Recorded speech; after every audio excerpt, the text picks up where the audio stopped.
is so nice that it can at once lift one from the struggle for existence, which goes on in the ocean of nations. So this material war is sometimes regarded as an ocean of nations and sometimes as a blazing forest. In the ocean, however, expert as swimmer one may be, the struggle for existence is very severe.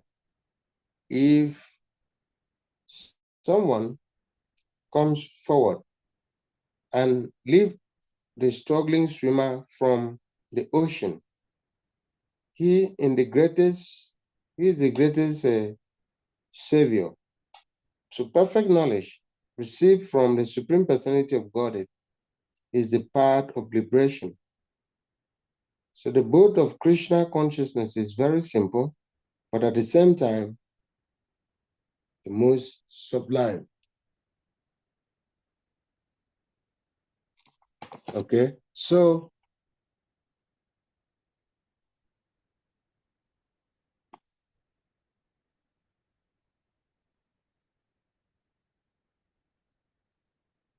you can see this is talking about the power of transcendental knowledge, the extraordinary nature of transcendental knowledge, that it is so efficacious, so powerful and efficient to understand that no matter how sinful one may be, this can liberate one, this can cleanse you up. Because in the previous chapter, we're talking about how the different yogis, the different practitioners were giving in sacrifices their endeavors in the sake of self-realization or advancement in God consciousness. So now they take through all of these troubles just for the sake of coming to self-realization, coming to stance of true knowledge. But at the same time, at the end of these chapters, Prabhupada explained that amidst all of these rigorous processes is the process of devotional service, which is very simple and offers a very tremendous result. And this explains the extraordinary potency of transcendental knowledge, that irrespective of how sinful one could be, by the culture of transcendental knowledge, one can still immediately achieve salvation. In 10:10, Krishna says, Tesham Sahatata Yuktanam, Bhakti Viti Pubhakam, Dadami Buddhi Yigamtam, it says that those who are constantly engaged in serving me with love and devotion, it says to them, I will give the understanding by which they will come to me. So you can see that the ability to understand on its own, the ability to understand is also granted by the Lord. It is not of our own mind, but that sincerity, that endeavor, that conscious endeavor is also required, because it says the Lord comes through our sincere endeavors to do what? To give the enablement. That is what the chapter explains, that when we are not that on the grounds of lethargy or grounds of laziness or reluctancy, the Lord just come giving the message like that. No. Individual have to show consent. Individual have to make that conscious endeavor. And the super soul who is in everyone's heart, he knows those who are sincerely endeavoring, and he gives the mercy in the form of our ability or enablement to achieve whatever was our desire.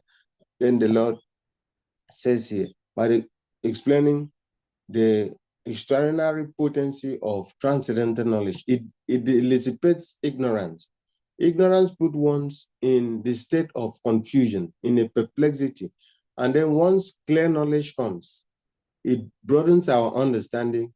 It gives a proper rational ability to reason and reason right.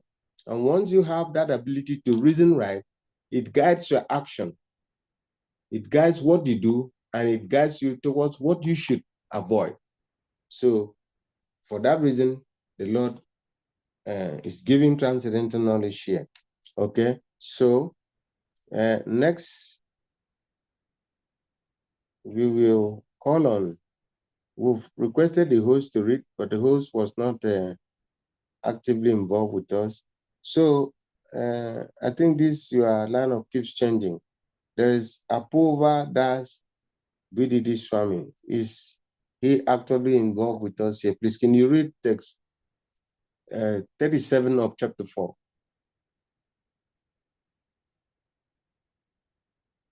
Okay, text 37.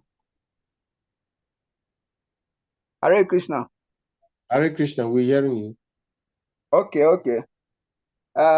Chapter 4, text 37. Yes. I should read the sloka. Yes. Always, when we say read, you have to start with chanting the slokas, because the sloka is meant for your own purification and also for our collective purification. Okay. Jataedam se same dogne Basma sat kurute juna Gyanagni swakarmani Basman sat kurute tata. Translation. As a blazing fire burns firewood, turns firewood to ashes, O Arjun, so does the fire of knowledge burn to ashes all reactions to material activities. Okay. Purport. So, yes. Purport. Yes. Srila Prabhupada's purport is as follows. Perfect knowledge of a self and a super self and of their relationship is compared herein to fire. This fire not only burns up all reactions to impious activities, but also all reactions to pious activities, turning them to ashes. There are many stages of reaction in the making, reaction fructifying, reaction already achieved, and reaction a priori. But knowledge of the constitutional position of the living entity burns everything to ashes. When one is in complete knowledge, all reactions, both a priori and a posteriori, are consumed. In the Vedas, Brihad Ananyaka Upanishad 4:22, it is stated, Obaye o harvaisyate tatra amrita sarvada asamudi. One overcomes both the pious and impious reactions of work. Okay, so this is still emphasizing on the strength of the extraordinary nature of knowledge. In the material world, we have a slogan that says knowledge is power. Why? Because knowledge brings us to the state of true understanding, not to talk of transcendental knowledge. So in transcendental knowledge, we previously said that about the phenomenon of action.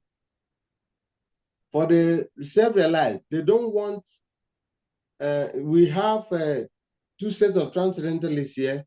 Some are Vairagya transcendentalists, and some are Yukta Vairagya transcendentalists. So what does the Vairagya transcendentalists do? They avoid action. Why? For sake of incurring reactions from the action, because they know that concerning reactions, whether reactions for good work or reactions for bad work, it has one effect, that every reactions bordering on actions within this material world will certainly brings the performer of that action back to this very platform to be able to receive the result of his action. So, and what is the Adhikari trying to avoid? Adhikari is trying to avoid every situation that will bring him back to material world. So that is the essence here.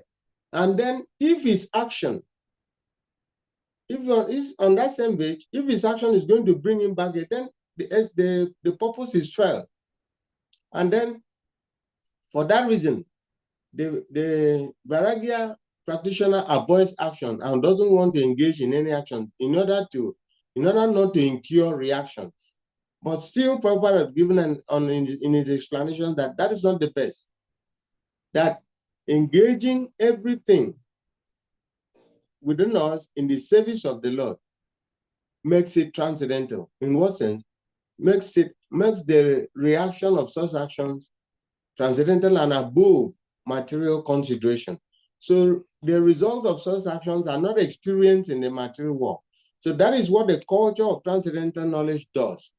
So this transcendental knowledge brings that awareness about the consequences of action, when action is binding, when action is liberating, and when action is, and when inaction plays in that, even when one is engaged in action, the same material endeavors that this other person is still going, that is going on about with,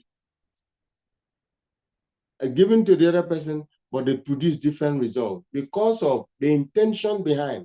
And this is only understood through the culture of transcendental knowledge. So one who have been educated in the culture of transcendental knowledge simply knows that in his constitutional position that he is an eternal servant of the Lord. And what is he ought to do? He has no other duty than to save and try to give satisfaction to the whims of the Lord. And knowing so, he does all of his activity as a dedication to the Lord. He offers the fruit of his activities to the Lord. And in that sense, through this culture of understanding, he's able to free himself from the result of every action. So that's what the power of transcendental knowledge does. It gives us, it educates us in the culture of true understanding. It educates us in the culture of the true nature of situations around us, what we ought to do, how we ought to do it in order to free ourselves from the entanglements of the reactions from actions. So it gives us the education on how we can engage in action and then not be entangled by the reactions of our actions. So that is what the instrument of knowledge does. So at the background, the Lord needs to do this to clear Arjun's doubt. Where he was holding tight was he was afraid of the reactions of actions that the Lord was inducing him to engage in. And so somebody's hand is raised here. Apurva Das BDD Swami. Yes, Prabhu. We'll have some questions or addition or something to clarify. Yeah, Hare Krishna, Prabhu. Yes, Prabhu. Please, I have a question to ask. You raised an issue that knowledge is power. Yes.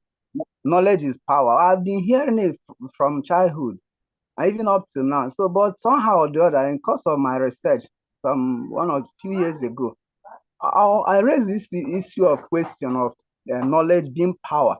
Is there knowledge being power and application of knowledge? Is there a difference between that, especially in our movement? Because when one has all the knowledge, but he's not applying it, does that one he acquired, does it translate to him being powerful when he has not really applied that knowledge? So I want you to explain it, especially now that we are in transcendental knowledge. And thank you. Okay, that's very nice. Okay, so knowledge being power on achievement is sequential. It all goes in a process. Coming in contact with knowledge and then not putting into practice makes it incomplete. Because, but in transcendental knowledge, as we said here, first, it is strength on the side of the knower because it puts you, what is knowledge being power mean? It means that An instrument have come to put you in their way. I've come to inform you about what is to be done. This is quite different from he who doesn't know what is to be done, what right to be done, and what good to be done. That is one. Like I said, it will be a breach. If it is 50% coming to the no, you know that if you move towards the left, you will be safe. The awareness have already been created. You've been informed. And then if you fail to take practical exhibition, will you be safe? No, you will not be safe. That's why it says that it is even worse for he who knows that about the consequences of action and still goes on to do the wrong. It's quite different from one who is ignorant of the consequences of action. So it becomes deliberate when one knows what to do and fails to do it. So how's he going to achieve some result with one who has actually taken practical steps to do what he knows that it is right to do? So knowledge first establishes the awareness of what is the awareness of the true situation of things. And then two, it is left for he who is in their way to do what? To wake up and then take practical steps towards the right direction. So if you have the information that you have to evacuate a certain location, that very soon the location will be inundated. And having had this, the person says sit down where he is. And when the flood comes and takes up everywhere, he will not have anybody to be blamed. So it is one, to be in the know. It is two, to take practical actions towards it. What does Krishna says in that 10:10 still? It says, unto those who are constantly engaged. So it is knowledge first to come of the true constitutional position of the living entity. There are as many who doesn't know that all of our service attitude ought to be reposed unto the Lord for his own satisfaction, that it is only the Lord who is to be satisfied. And three, that we as living entities, we can only gain our satisfaction by serving the Lord. Analogy at watering the root. So that is one. Information have been created. Still, amidst this information, you will still see individuals who are aware that they can gain their satisfaction through serving the Lord and will still not do so. So what is the reason for this? These persons lack true conviction. When somebody is not completely convinced about a situation, even after knowing, he will not have the firm faith to go on.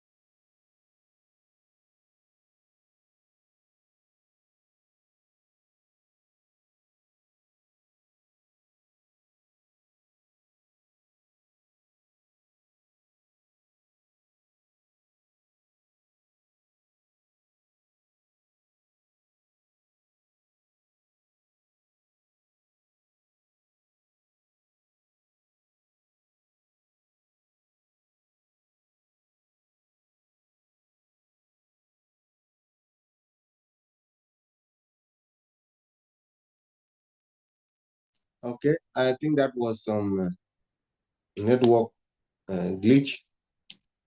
I think, are we all back? Yes, are we all back? Okay, network, yeah. network Okay, is so not it's not supposed to be so, but because in the material world and with the nature the material world was constituted, it is not the living entities, the material world, that have come to make things going upside down, but it is the nature. It is the way and pattern that this world was constructed. The material world is always like that. The material world in 11 creation will still remain like this. It has all of these ingredients of deceitfulness, perverted nature of things, and all of these inappropriacies we are experiencing. They're all ingredients of the material world. So when it happens, so it's trying to paint the picture that success is not through good education, that is dependent on whom you know. You see in today's world, by the culture of whom you know, persons who are not educated are put into positions to do what? To rule the educated class. But what is the Vedic culture? The Vedic culture says that the Brahmin is supposed to rule at the topmost level of the order. And then when you bring a Sudra to lead the Brahmana, this can be possible by the culture of whom you know. All right. And then trying to prove to the majority that the way of things is by whom you know. It's not supposed to be so. So for that reason that are not put into place, that knowledge is not power. Actually, knowledge is power. But besides that, there is still need for some practical step to be taken for a 10% result to be achieved. All right. So that's a little you can say about that. I don't know whether that answers your question or not. Yeah, it's okay, Prof. Thank you very much. All right. Okay, we're about 13 here today. So much people coming on board today. Okay. Yes. So besides, if there are no other questions, Apova, that's BDD Swami I've just read. So we enjoin Ananga Mohini Devidasi. I don't know whether she's actively involved with us here. We would request her to read chapter text 38 of chapter 4. Ananga Mohini Devidasi. Please, can you read chapter 4, 38? 38. Yes.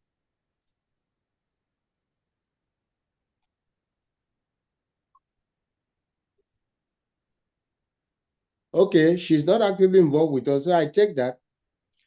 Nahi jana nena sadrisam pavitram iha vidyate that swayam yoga samsida kale na mani vindati.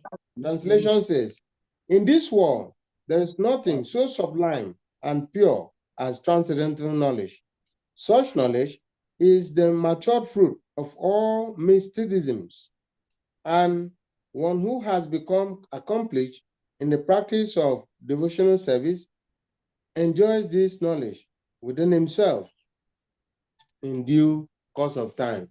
So this is talking about the extraordinary potency of this transcendental knowledge and the benefits we stand to gain by abiding by the culture of transcendental knowledge. Okay, so in Purport Prabhupada says, when we speak of transcendental knowledge, we do so in terms of spiritual understanding. As such, there is nothing so sublime and pure as transcendental knowledge. Ignorance is the cause of bondage, and knowledge is the cause of our liberation. This knowledge is the matured fruit of devotional service. And when one is situated in transcendental knowledge, he needs not search for peace anywhere, for he enjoys peace within himself. In other words, this knowledge and peace culminates in Krishna consciousness. So that is the last word in the Bhagavad Gita. So here, on the strength of knowledge, so you can see, okay, taking back to practical life examples, let's put ourselves in this frame. Prabhupada mentioned here, underline, antecedent, that knowledge, lack of knowledge puts one in ignorance. And knowledge, the presence of knowledge or the availability of knowledge will liberate one's situation. One who is ignorant about situations suffers untold consequences, because if you happen to stay where a bomb is going to explode and you have no knowledge, so you become helpless, totally helpless in the situation. But you have some fair knowledge about what is going to happen next. That is why those who have certain spiritual abilities like clairvoyancy, like clairaudience, like telepathy and all of that. So they always come ahead of situation because why? They are aware of what next is going to happen in the future. So coming in this awareness, they are always alert. That's why the scripture says it is very difficult for one to seek atonement on certain sins or offenses that they commit deliberately. What does it mean by deliberate offenses? This means for certain things one have been put in the know, one have been informed about, or one knows about, and he still goes on to do it. So such offenses are grievous, very, very heavy. So knowledge puts us in a state of awareness. It keeps us alert about the true nature and situation of things. And for that reason, one will likely not have any person or anything to blame on if he falls victim of a certain situation that he has been warned about. It says here also that it is a fruit of devotional service, because at the end of it all, it is transcendental that we seek. That puts us in that awareness that we are part and parcel of God and our constitutional duty. So transcendental knowledge offers directive on how we can lead our life and then come out successful. So these directives are fruits of transcendental knowledge. They manifest from the power of knowledge, informing us about how best we can do things, how best we can go about situation, what we need to do, what we need to avoid, and so on and so forth. So this has, when you have the prospectus of an operational manual, so it has offered you 50% guidance on how to operate the appliance. This is quite different from when you have no knowledge, zero knowledge on how to figure out or how to go about operating an appliance. So if it says, press on this button for the appliance to trip on, and then when the knowledge was not there, you end up pressing all of the buttons. So, but when directive or guidance is offered, you have a straight direction on what to do. So, and whoever follows these directions or directives is actually going to be saved. That's why it says that knowledge offers liberation. Yes, it's going to be saved. But like Prabhu asked previously, that when people say knowledge is power, why is it that as many who have acquired knowledge, some are not saved? Yes, because they lack in the culture of application. If knowledge is not applied into practical live exhibition, so it's not going to serve the purpose as intended, because it will be a breach. You've gotten the requisite to free yourself, but you have failed to put into practice. So after receiving knowledge, it has to be put into practice. It has to be exhibited for the result to manifest. Okay, so one more antecedent here, underline, is that one who is in transcendental knowledge reaps real peace. In transcendental knowledge, it is not just peace, but it is a sublime state, a state at which the individual feels inner peace and joy emanating from the inside. What are these inner peace? Peace that is not associated with any external application. Without doing anything, if you have an alert of 1 million or 100 million US dollars coming into your account, that can offer some happiness or some joyful expressions of heart. But this sublime nature comes without any external or without any external application. External application such as somebody coming around to make you happy, you're receiving a newborn baby, receiving some huge amount in your account, and all of this. All these are external things applying to make you happy. But this peace emanates from the heart, even without engaging in anything. So you can feel this peace and this rest of mind from your heart. Sometimes it happens like this. This inner peace exhibited is sublime, and this is born from the culture of transcendental knowledge. One who is situated in this experiences this. So we have another hand on the rest coming from one hand rest. Is the hand lowered? Okay, hand is lowered. Okay, so at this point, I beg your pardon to continue with text 39. And here we call on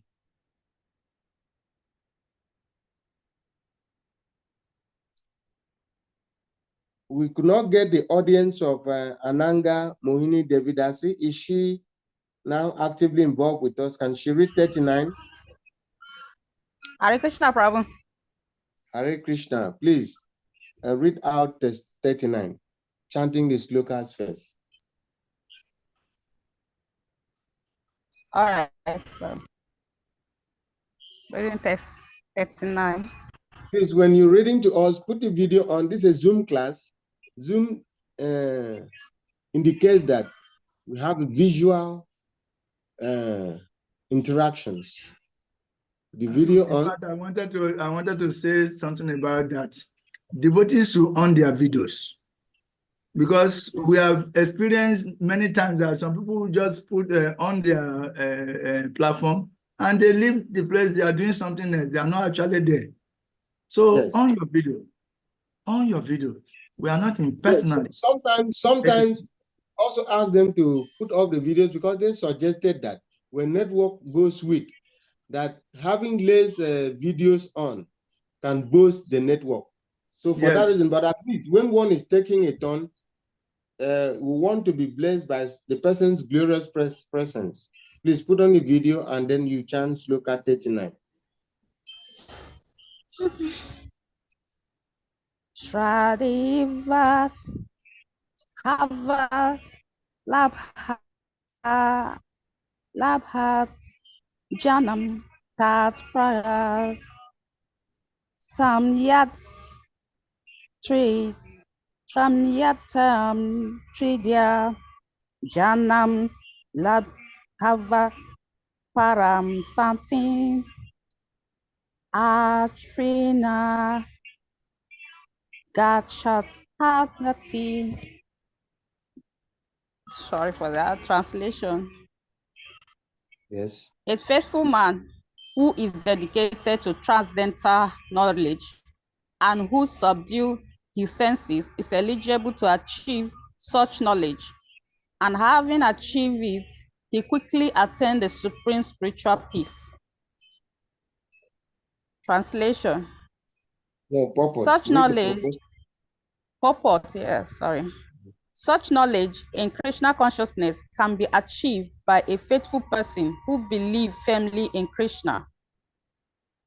One who is called a faithful man who thinks that simply by acting in Krishna consciousness, he can attain the highest perfection.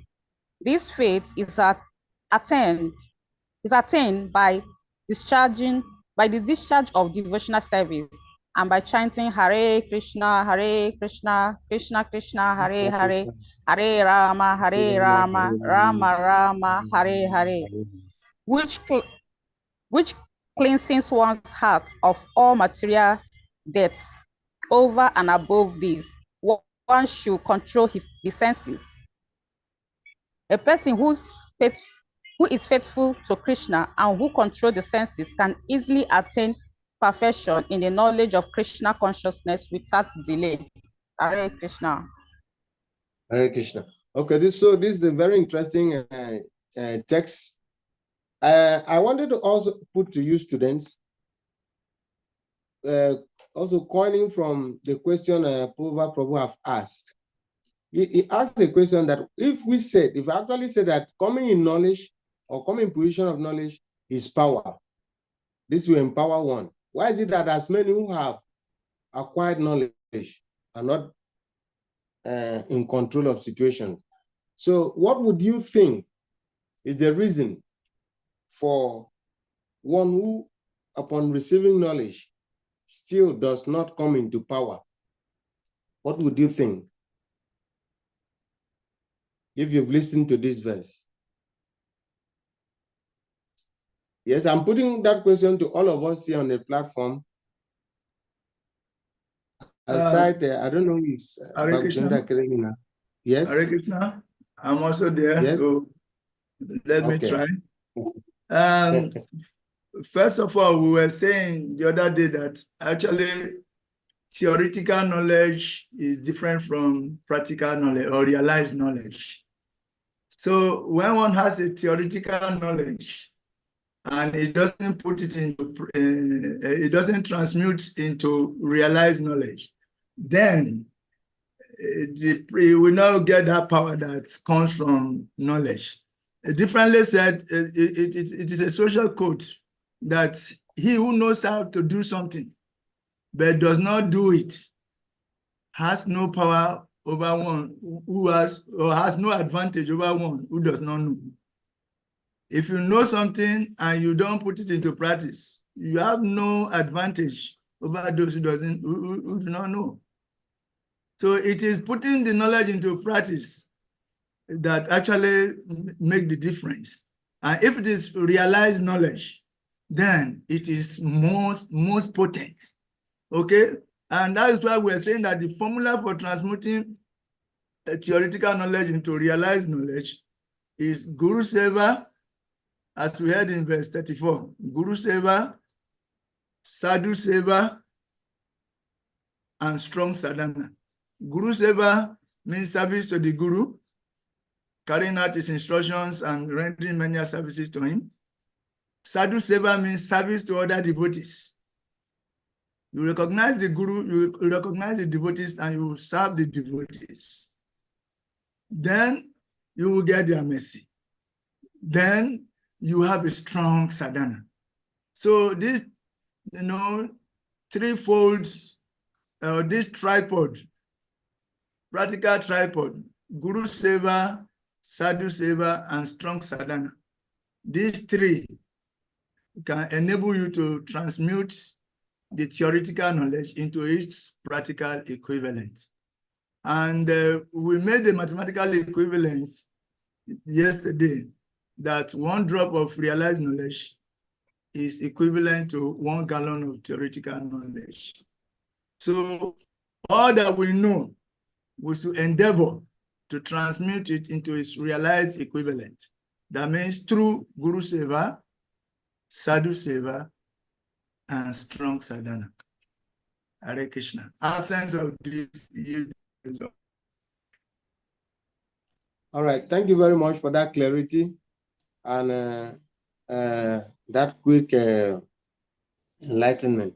So here, unlike we said before, we made a reference to the statement of Lord Krishna in 10:10 of the Bhagavad Gita, where he says that unto those who are constantly engaged in serving him with love and devotion, he will give the knowledge. So this is talking about the real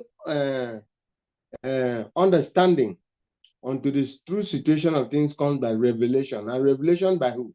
By the Supreme Personality of God. So this is what he's saying here. That, and you've seen the comparison and the strength of each type of knowledge, theoretical knowledge and realized knowledge. So the realized knowledge is this transcendental nature. It gives clear perception to the situation of things. And when it comes, it will educate the seeker in the act of clarity about the situation of everything. You will be able to understand everything as they actually are without a tinge of speculation. Okay, so here, another instrument of maintaining this is faithfulness. If one lacks faith in the process or in whatever he's doing, there will be no concentration. There will be no firm belief. And his enthusiasm also will slack because his concentration is not fully vested.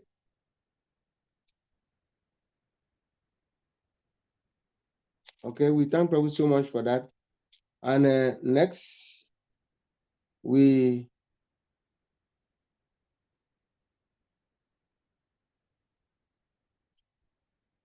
enjoin Benjamin Ampa. I don't know if Benjamin Ampa his video is on. Hare Krishna. Hare Krishna. Can you read out text 40? Ajnas Chasradada Danascha Samsayatma Vinashyati Nayam Lokosti na Paro na Sukam Samsayatmanaha. Translation. But ignorant and faithless persons who doubt the revealed scriptures do not attain God consciousness. They fall down. For the doubting soul, there is happiness neither in this world nor in the next. Purport. Out of many standard and authoritative revealed scriptures, the Bhagavad Gita is the best. Persons who are almost like animals have no faith in or knowledge of the standard revealed scriptures. And some, even though they have knowledge of or can cite passages from the revealed scriptures, have actually no faith in these words. And even though others may have faith in scriptures like Bhagavad Gita, they do not believe in or worship the personality of Godhead, Sri Krishna. Such persons cannot have any standing in Krishna consciousness. They fall down. Out of all the above mentioned persons, those who have no faith and are always doubtful make no progress at all. Men without faith in God and his revealed word find no good in this world, nor in the next. For them, there is no happiness whatsoever. One should therefore follow the principles of revealed scriptures with faith and thereby be raised to the platform of knowledge. Only this knowledge will help one become promoted to the transcendental platform of spiritual understanding. In other words, doubtful persons have no status whatsoever in spiritual emancipation. One should therefore follow in the footsteps of great acharyas who are in the disciplic succession and thereby attain success. Hare Krishna. Okay, so here, Hare Krishna. In this very text, emphasis is placed on faith, and that whoever has no faith will not accomplish it in this way. So therefore, it establishes the phenomenon of faith as an important ingredient to reap full benefit from transcendental knowledge. As you study on, coming to chapter 9, I think text 3, there about in the Prabhupada given processes on how to maintain this faith. If it is so necessary that we must maintain faith in the process, because it says that the ignorant and the faithless persons who doubt the revealed scriptures do not attain God consciousness, they will fall down. And for the doubting soul, there's no happiness neither in this life or in the next. So this had established the concept of faith as a very important ingredient in our spiritual practice.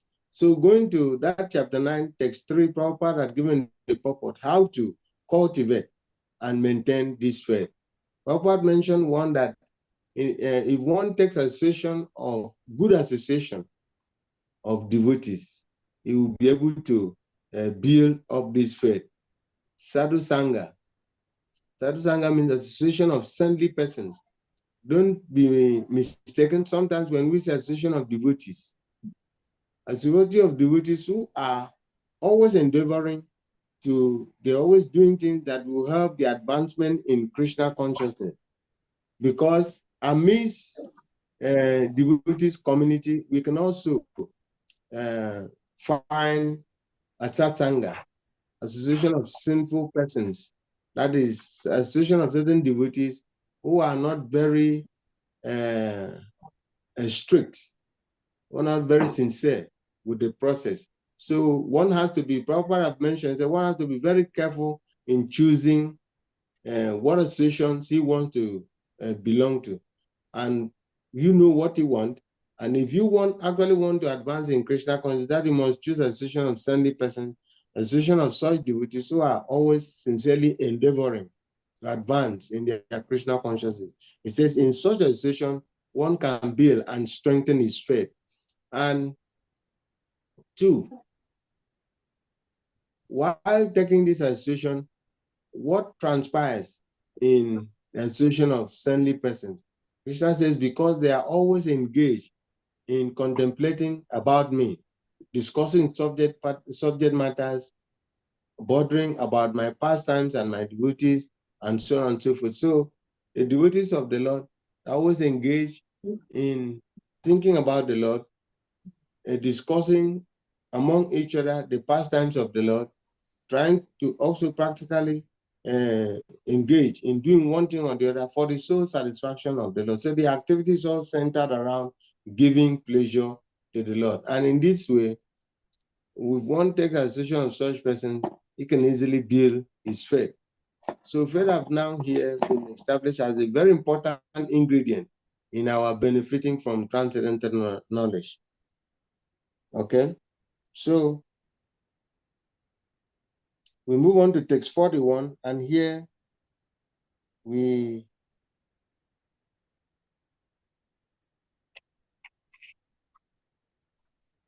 want to beg Mataji Gandhari Devi Dasi to chant Sloka 41 of chapter 4. All right.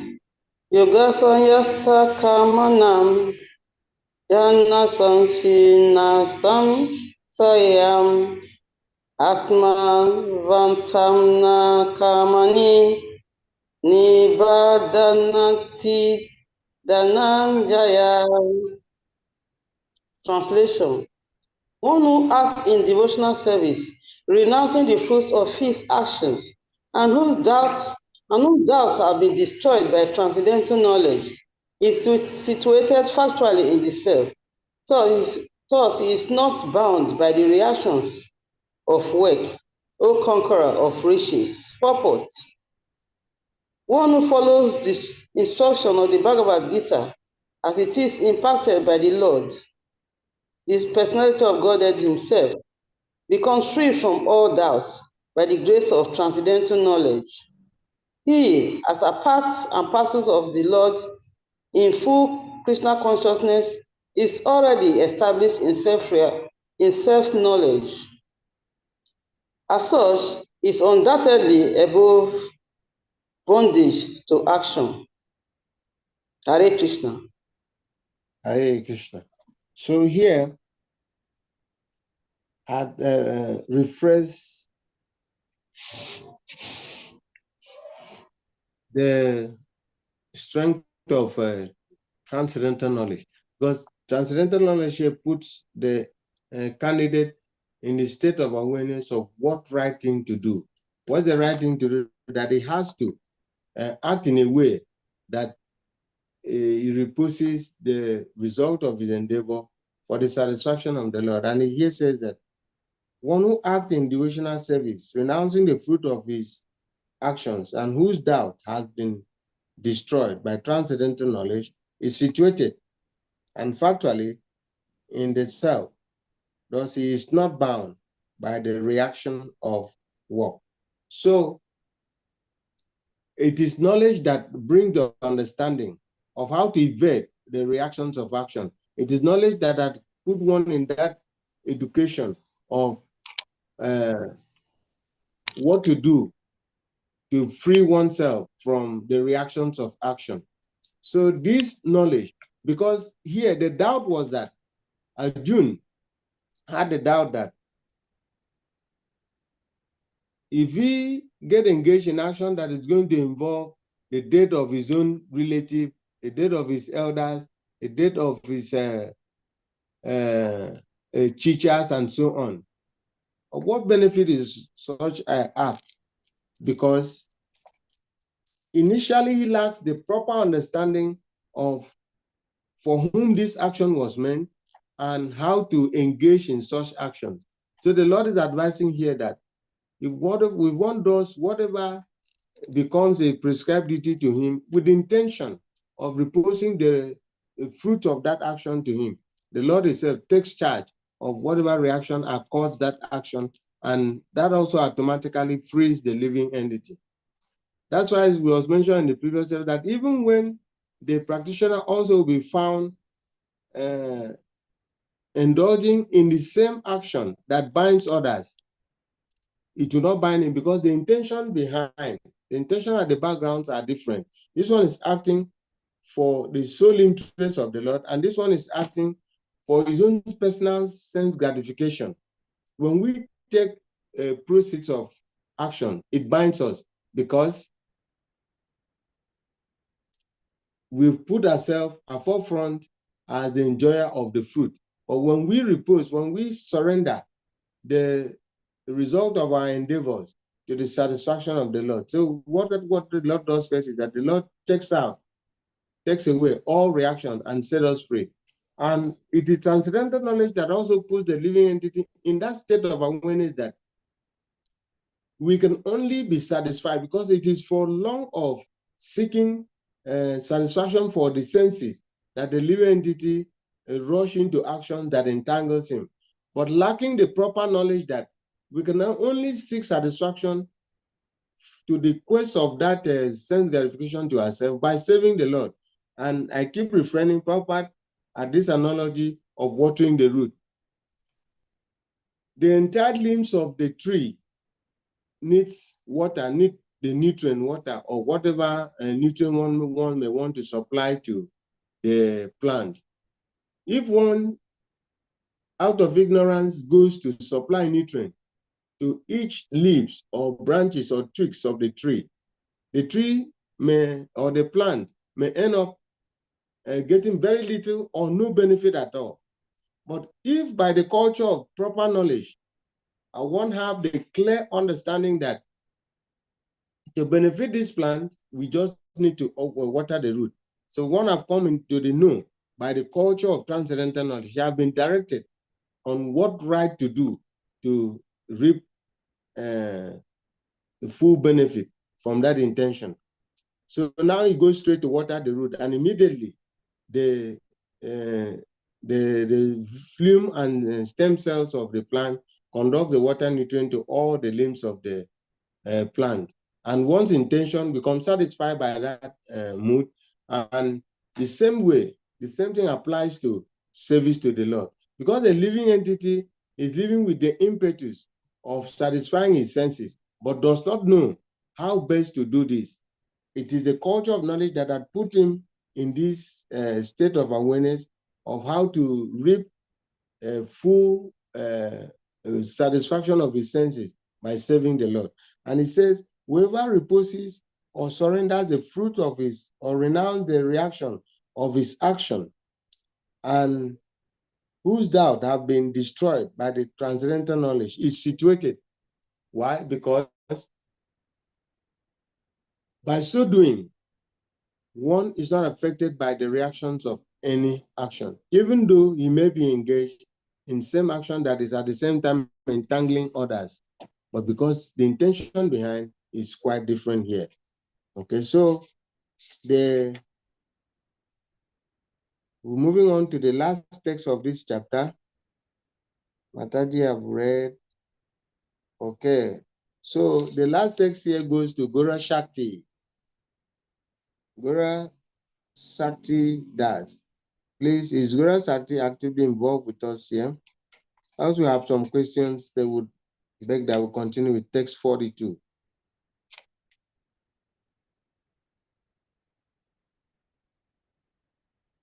Okay, Gora Shakti. All right, okay, it's come up. Please read text 42. Please, when you come up reading, put on the video and then you read. Okay.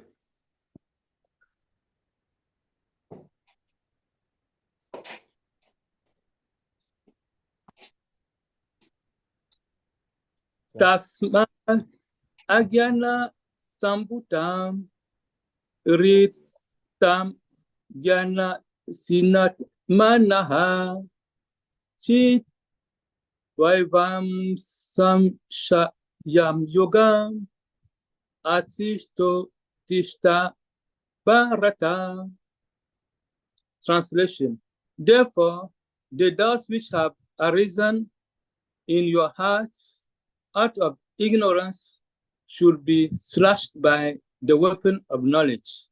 Armed with yoga, O Bharata, stand and fight. Purport.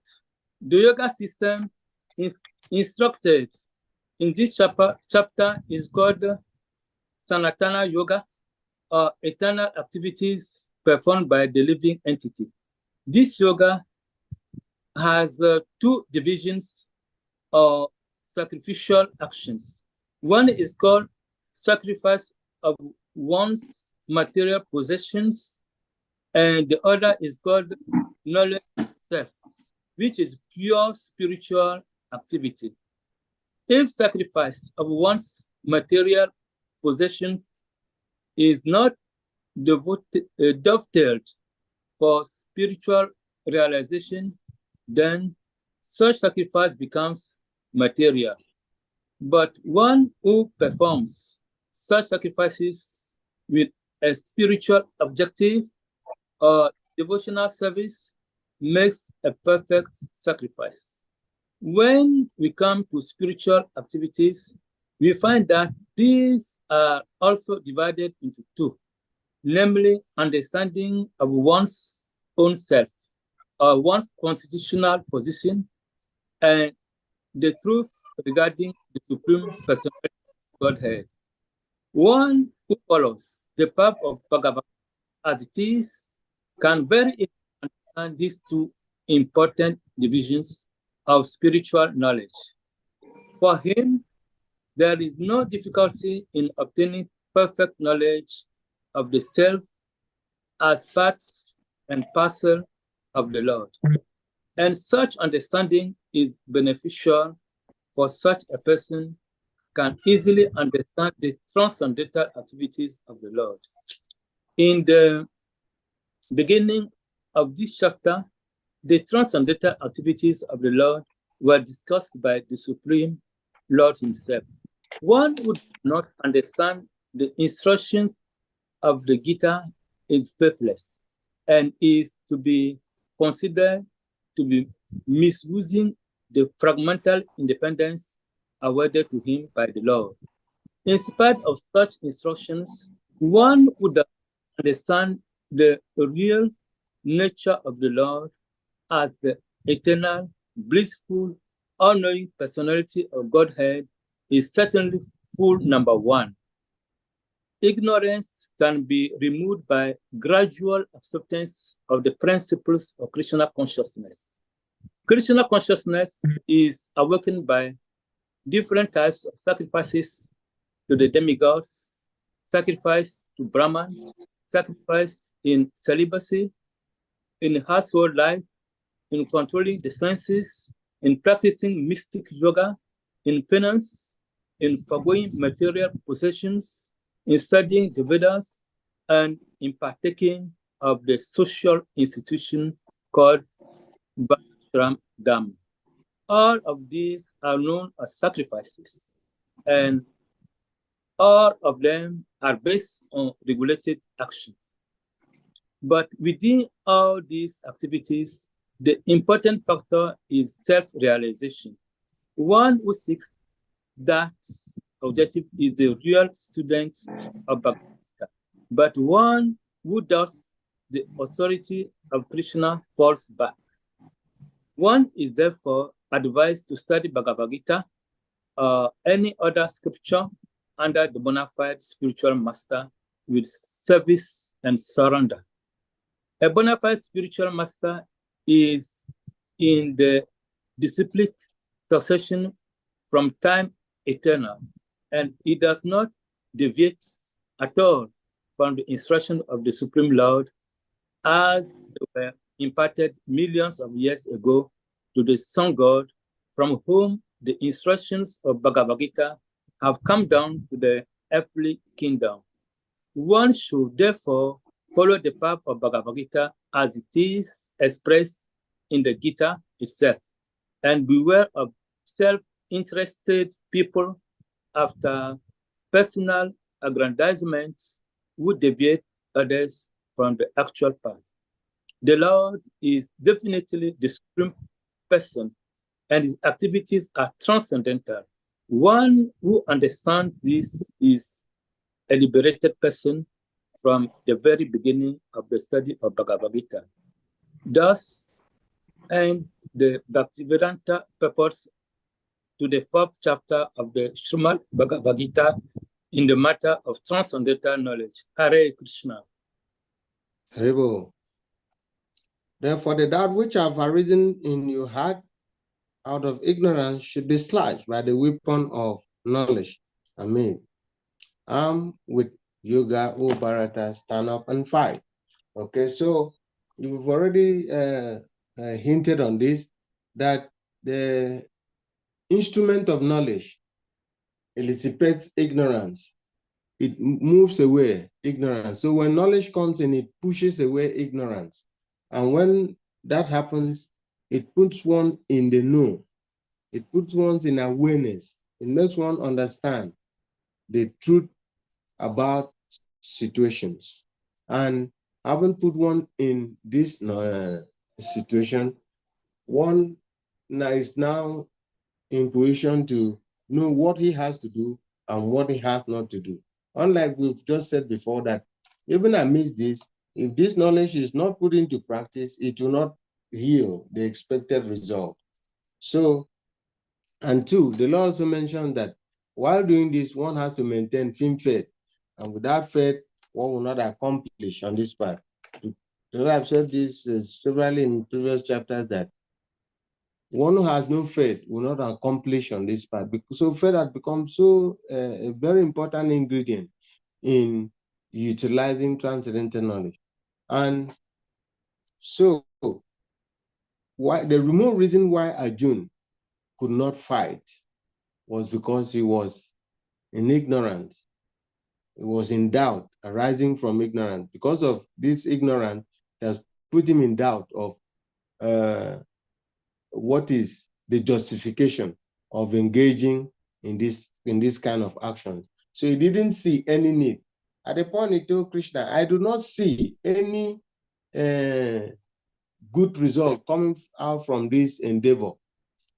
What good will it be to engage in a feat that would put to death my own brothers, my own uncles, my elders, and so on and so forth? It was a display of ignorance, because ignorance put him into the confusion of the reasons why the Lord was demanding that action. And then living in this doubt, it was only knowledge that was needed to bring him out of doubt and then put him on the stance of clear understanding. And for that reason, the Lord have to embark on speaking transcendental knowledge. So in this transcendental knowledge, the Lord took the duty of explaining to him the reasons for action, when action is binding, when action is liberating, and when one is said to be in inaction, even while performing an action, yet the result of such action does not act upon him.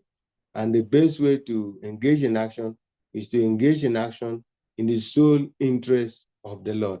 So the Lord actually wanted the battle to fight, because in the previous chapters, he says, whenever and wherever there is, he stated reasons why he will want to destroy the miscreants. When there's a rise in irreligiosity and people are showing less concerns to religious principles, to be able to straighten things, at that time will come. And when it comes, it takes certain action, 3 specific actions the Lord mentioned, that he will destroy the miscreants, he will re-establish religious principles, and will restore the peace of his devotees. These were the reasons why the Lord wanted the battle. This is what he wanted to do. But for June to wake up and then get engaged in this act, we haven't been in ignorance. He did not understand the reason why that has to be done. And the Lord took this time to educate him by the culture of knowledge, by infusing knowledge. And you know, as we said before, when knowledge will come in, knowledge will enlighten one. Knowledge will put one in the state of clear understanding. By clear understanding, what understands what is right to do and what is wrong to avoid. So in this state of awareness, after the Lord had given this knowledge, as we go on subsequently, Arjun will also by himself see reasons why he has to fight. So once this ignorance was removed, was eliminated, he was able to, when he came into awareness, he was himself who was willing to stand up and then declare his readiness for the battle engagement. So that is the power of knowledge. And that's why I said here, therefore, the doubt which has arisen in the mind of Arjuna out of ignorance should be slashed with the weapon of knowledge. And then he should arm himself, stand up and do what? And fight. So that is chapter text 42 of chapter 4. That's where I would wish that we should round up for this week. And coming back next week, we'll have to start from chapter 25. No, chapter 5. Yes, chapter 5, title, Karma Yoga, Action in Krishna Consciousness. So this is called, these class sessions we deliberate. And we're supposed to do so from after you've done your Purva Swadhyayas. Purva Swadhyayas are previous self-reading. So everybody is encouraged to, as we go on within the week, before coming back on Saturday, everybody is expected to do previous reading. In the previous reading, the advantages are that it will put in the frame of what is to be discussed. And in your course of previous reading, if you come across any difficulties, you take antecedents, note them down. And when we come to the class, you can point them out. It helps us to expand the course of our discussion. It helps us to deepen our discussion and also puts us on track. And it widens our understanding at the end of it all. So as we go on, before the week runs out, we will beg every one of us to have personal readings. This chapter 5 is made up of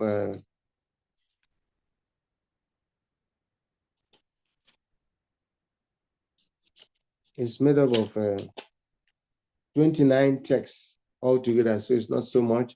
It's within the range that we can cover before the next class. 29 texts of chapter 5. So we can have some, we take 29 texts divided by 5. That is about 6 chapters, 6 texts a day. We can be able to cover that on or before Friday. Some can do it in a day. And then we prepare our mind for the next class and what kind of questions we need to ask, whatever we need to clarify, we also can note it down. Okay, thank you very much for your time. And I want to thank every one of us who have the patience to have waited for this class till this point in time. We're about 9 here, and we want to end it here. I don't know whether the Bhakti Bible are going to have a session also today. So, Hare Krishna. Yes, Hare Krishna. Yeah, thank you very much, Prabhu. We are grateful that your network is okay now. Yes, I did. We nearly overthrew you. But you managed to regain your equilibrium. That is for the fact that we are in the material world, one, and worst of it all, we are in Nigeria. Yes. We understood that you were in transit. That's why we forgave you. Otherwise, we would have overthrown you completely. So we are happy that you are back now. Thank you very much for forgiving me. And the Lord is so merciful. And we thank you very much once again. But having said that, we say one powerful Hare Krishna and invoke the mercy of the Paramparam on all of us.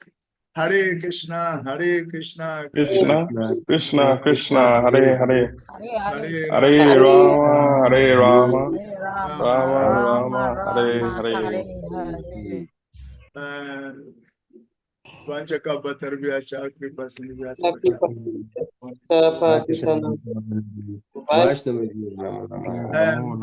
This is discipline. We want discipline. To be able to stay in the class from the beginning to the end is discipline. And those who come briefly and go, they have some problem with their discipline process. So we should know this. Those who are constantly doing that, they need help like anything in terms of discipline.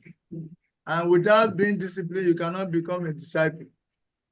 And we are trying to train, try to help devotees to become proper disciples. So those who are still practicing in discipline in the process, they have problems. They need help, like anything. Our God brothers and sisters who are students but are very inconsistent. They will attend class, few minutes, they are gone. They attend class, half, they are gone. They have problem of discipline, and they need help. And this help can come in any form through the students by telling them, encouraging them, through the teachers also by personally calling and talking to them and all that. That is needed. I'm telling you what we value most in Bhaktivedanta Academy for Culture and Education is attendance. Consistent attendance. Whoever the teacher is, it is your own discipline to be there from the beginning to the end. So this is a bad sign, coming for 30 minutes at most, then you are gone, and you want to be considered as attended the class. We are taking note of all this, and in the future it will reflect in some of our reactions. So those of you who are able to attend consistently, we thank you very much. Network problem is a consideration, but still, you have to register your determination. Network challenge is an opportunity for you to register your determination. Every one of you have a network challenge, yet you sharpen your focus and you are there till now. So that is what is expected of all students. If it is once in a while, it's understandable. But if it has become an habit, we don't take it. We are tracing it from the subtle level to the gross level. And when the right time comes, you will see our reactions. See? So thank you very much for being the good example that we are expecting. We appreciate you so much. We are taking notice of you, those who are consistent in attendance. We thank you very much. Okay, so to add to that, I wanted to mention that I think punctuality assessment, punctuality in the class is part of our assessment tool for awarding the certificate. At the end of it all, If one does not meet the required level of attendance in class, which is we may 75%. yes. So if the inconsistencies is so much, you may stand a chance of being asked to redo the course. So unlike when we're having the on-site trainings, even lateness to class can amount to one being refused to attend class for that day. The students go ahead of the teacher. They are always there before the teacher. And during on-site, you don't leave except for some important reasons like going to ease oneself and so on and so forth. But once we want to key into the class, one is expected to remain till end. You don't chip in and chip out, and then by so doing, you make a joke of the whole situation, and at the end of it, you want the administration to award you a certificate. So this punctuality used to be part of our assessment for awarding the certificate. So we also have to check into that. I think in one of the courses we've run here, as many ended up not receiving their certificate for sake of not being punctual to classes and consistency. And like you said, this consistency will actually show your seriousness for this course, and you'll be able to make use of it in the future. Like we said, the Lord says, those who are consistently serving, this consistency in nature is very, very important. For the fact that we have made up our mind to enroll for this systematic study, then we have to dedicate time for it. We must dedicate resources to it. And for the time being, we must be committed to the process. Otherwise, we don't become justified for the certificate. All right, so that's what I wanted to add. Thank you very much for hinting on these punctualities, because I keep noticing some students logging in, logging off, logging in, and logging off, and so on and so forth. Fluctuating in and out, except for sake of poor network generation, that could be understood. But if it is deliberately staying inconsistently to the class, it is not justifiable. You should not even ask for the certificate. All right. Thank you very much. Yeah. Thank you, Hare Krishna. So having said that, you are liberated. You are hereby liberated. All the students are hereby liberated into their class. Actually, Ananga Moini, even though she's here, this morning her mind is very heavy. You can see that. So whatever is weighing you down, you have to chant more rounds and smile, because of all the things you wear, the expression on your face is the most important, because the face is the index of the mind. So you should learn how to wear.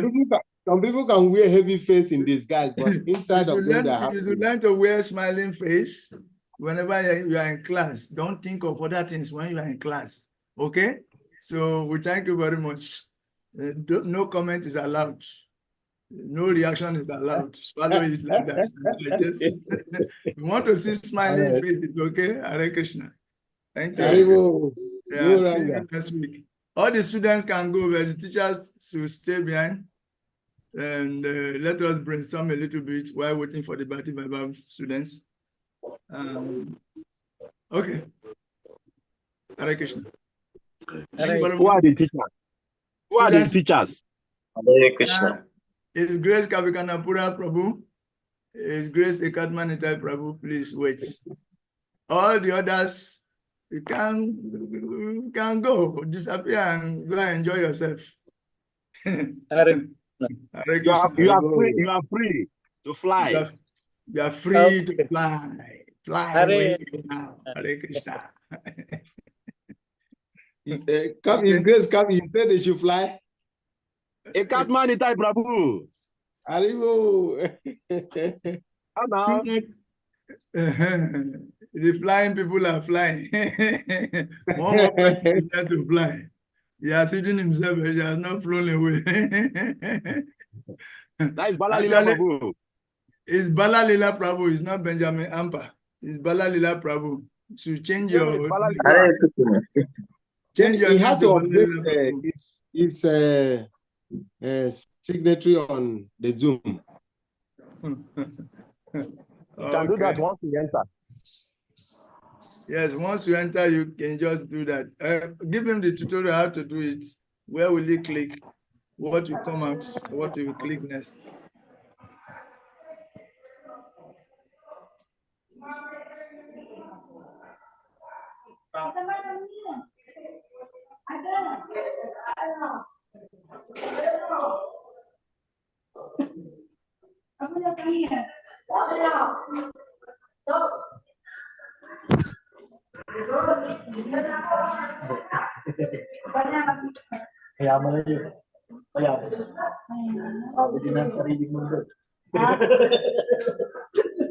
Hare Krishna.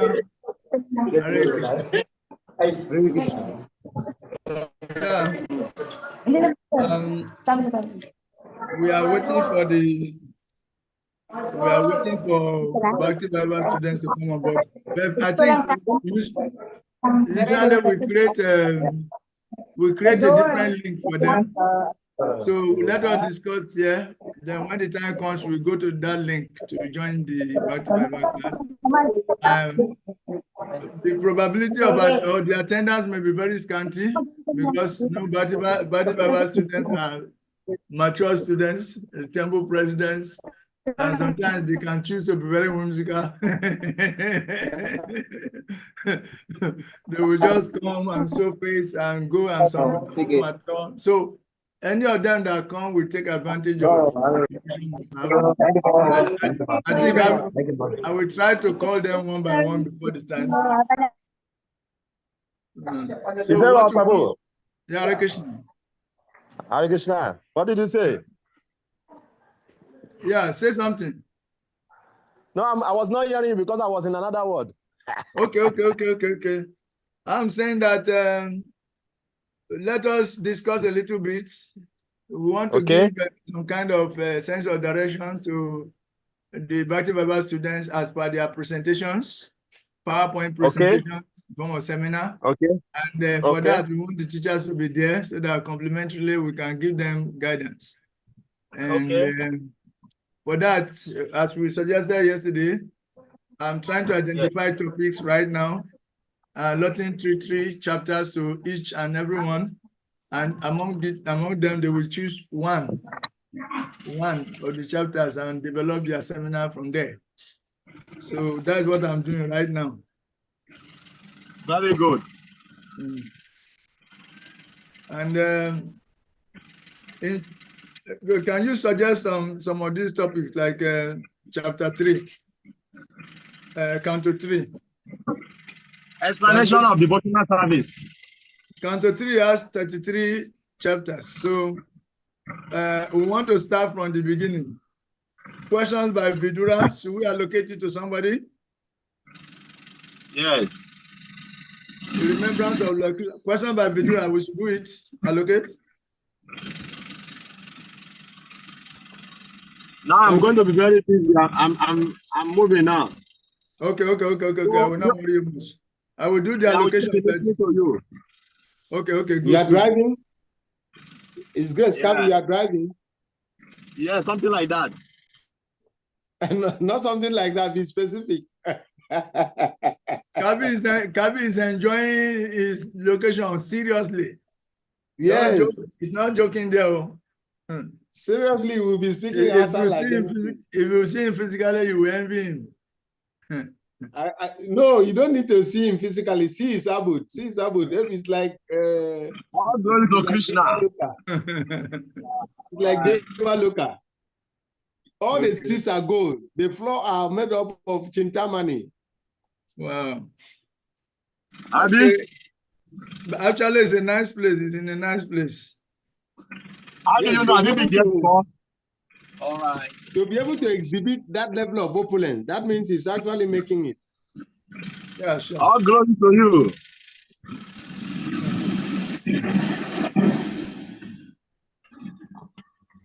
I'll be listening.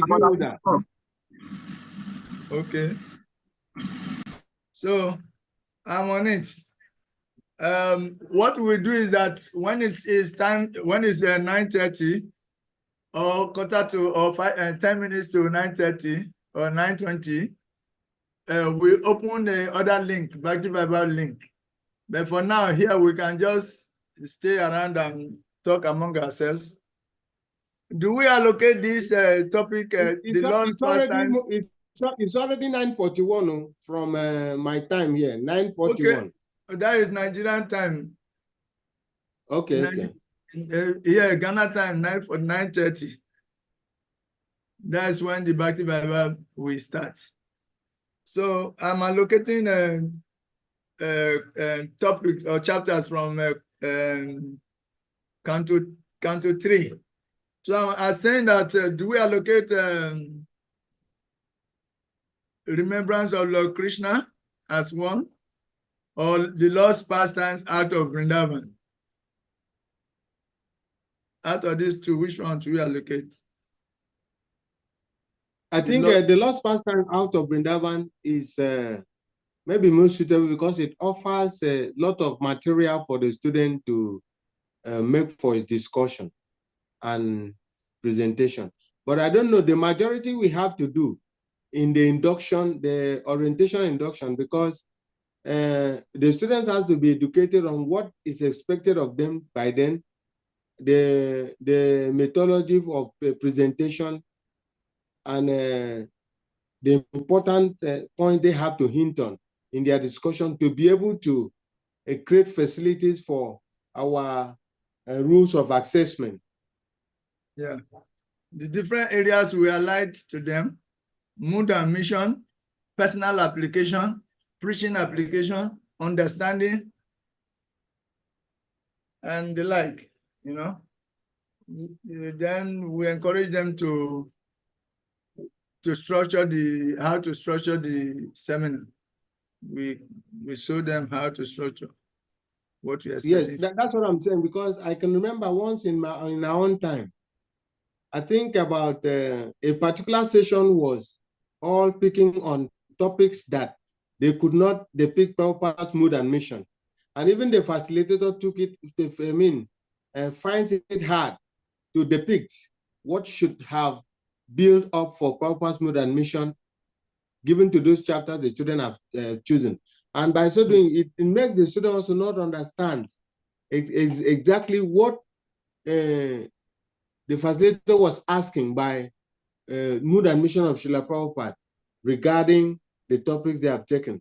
So that's why I'm suggesting that should we allot topics, let it be those topics that those ingredients can easily be depicted or represented.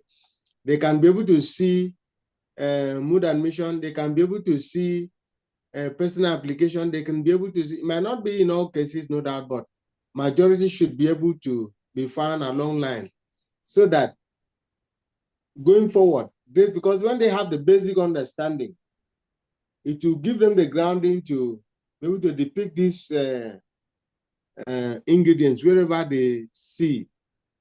You know what we are doing? Yeah, you know what we are doing? What we are doing is that we are choosing some chapters.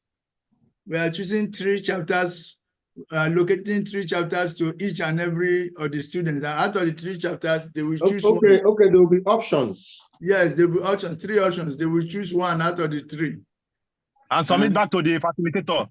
Yes, and submit back to the facilitators for advice and guidance. To approve. Presentation, yes, for approval. Yes. So as they are writing it also, they have to bring it so that we can let us do it like project, like when you are doing project in school. Yeah. So if the person it's a project, before the person will do the presentation, you have to approve the project before he will do the presentation. So as he's brings it, you guide him, you say, okay, go and add more details here, go and look for proper passport here. Okay, add more mood and mission here. We want to see this, how the personal application here. You know, then only when you are satisfied, then you say, okay, now you can present. So in that way, they will absorb themselves in that chapter after they pick. They will become so much absorbed in it that they will not forget it for the rest of their life. Yes. Good. You are very right. The proposal has to be sent forth for assessment. And then, because this will also, by putting into writing, it registers the understanding. Let's do like this, Babu. Let's do like this. Let's do like this. Select, let's 3 of us be the supervisor of the project.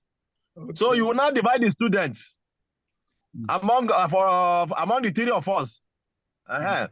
Ekatma Babu, don't be a very tough professor. Don't punish your students.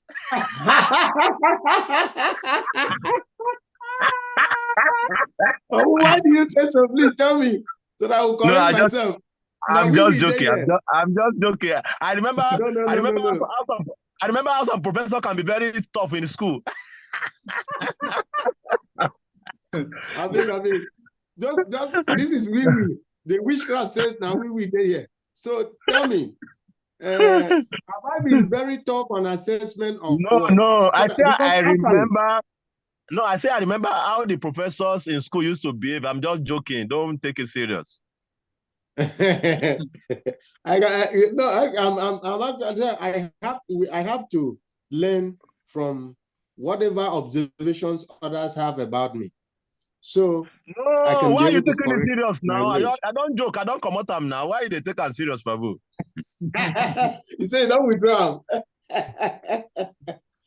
I just remember how some students can be writing one project for 2 years, 3 years, and the professor will just be punishing them until they settle them with money. No. In my own case, maybe with a plate of samosa and curd. Don't let your student give you a project to write for them. Oh. That is another thing that used to go on. No, but the reason, Prabhu Kavi, you've just made a very important point. They should not just come up that day and do presentations. They should try to craft the presentation of whatever topic they've chosen into writing. So this will help them to root their understanding of their presentation, and they can be able to do it offhand, mostly offhand that day. No, Abu, sorry for cutting you. A bit. Once it has passed through their writing ability, I understand, Babu. What I'm trying to say. Sorry, Babu, I was just trying to say something before I start moving. What happened is that once we divide the student among ourselves, until the supervisor approve that it's ready for presentation, then we will not fix a presentation day. Okay. Actually, in my time, it was like that. All of our presentations were drafted into project and passed down for assessment.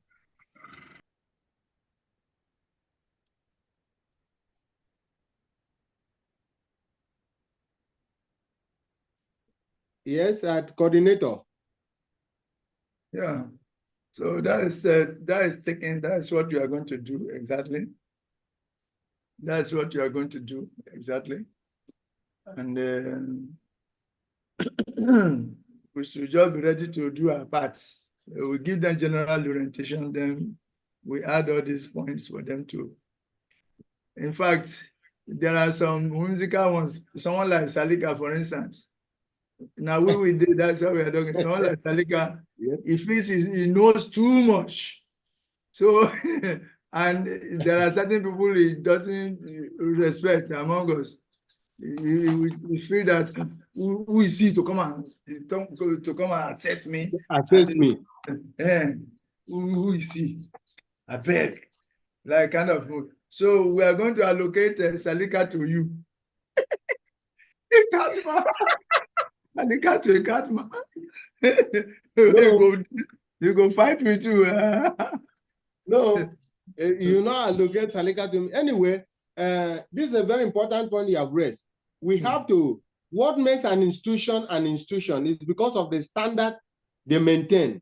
Standard has to be maintained. If you don't operate on this on standard, then you don't have a preserved principle. So because it is an institution, nobody should, if the person needs to be certified by the institution, then the submission to the institutional rules and regulations becomes mandatory to him. So it should not dictate for the institution what they have to do and how they should do it. Rather, it should follow the dictate of the institution. So that should be kept under shows that whatever becomes the decision of the institution, if the institution says all students' presentations has to be drafted into project and that has to be passed down for assessment, he has to follow suit. He has no option than to do that. Otherwise, we will be mitigating on our standard, which will not go too well with us. What makes this an institution and a binding one is our rigidity to maintain standard. Standard has to be maintained at the end of it all. Whatever applies to other students, it shouldn't be an exception to it. So whatever we have devised as an operandi to help the students better understanding and application in future, that has to be implemented. And once it's implemented, everybody has to abide by it. Then, like you said, you can technically have some persons who are in better understanding and who can better relate with him to do his assessment. But he has to pass through the process as well. As much as we can avoid mutual frictions in the process, we need to. It's true.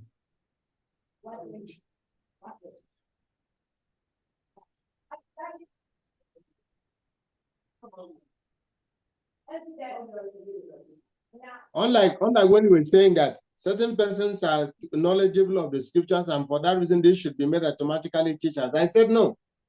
It will transgress the institutional policy. The institution says for one to become a teacher, he has to pass through this process. So irrespective of whatever might have been one's previous knowledge, he has to undergo. He has to undergo the process. Otherwise, even you yourself, you should have gotten such ground to say, already I have studied the scripture for this number of years, therefore I have right to boycott whatever might be the letdown process.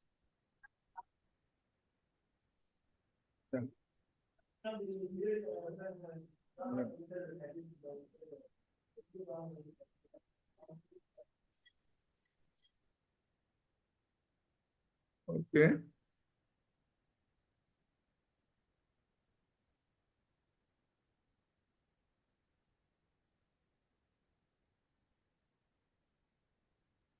Hare Krishna. Are we there? Okay. We are still here. I sent a message yesterday that I think you are also late to sending a reminder to our previous mail, seeking our clarifications and stands to Food for Life, because what we soon come to realize that this is not a digress note, but just a chip in case I forget. My attention was soon drawn to some pictograms. I don't know whether it is of our previous project or recent, or whether the lady has a way to, through the link we submitted, to be coming to our social media, pick some pictures and videos, and then they are using it to project for fundraising. And when the fund comes, it doesn't reach to us. It just sees it on their own. So this should not be tolerated. I felt so pained when I saw that. I saw one by Chincha's project. I think it has been long. Chincha had the Food for Life program. I saw one also by Akinchana. Kincha is regular, I think on weekly basis, having 1 or 2 Food for Life distributions. So I saw one like that also coming from Akinchana, and there have been many others. And then this attacked with Food for Life logo, which means they are the one who are using it for their fundraising projections. And then at the same time, throughout last year, we didn't receive any fund. And this year also, there have been no mention, even to the extent that we have written to them. Up to now, they do not see reasons to reply to this mail. So we have to keep devising what further means we can employ to get them to attend to our mail and clarify situations for us. If they don't want to support the African project anymore, then we disconnect. There's no need them feeding at our expense when we suffer to raise funds locally for projects, and then they just stand at the other end using our efforts to generate funds by themselves. Because I was even thinking that we can also stage our fundraising platform to support our Food for Life program. That's what they do.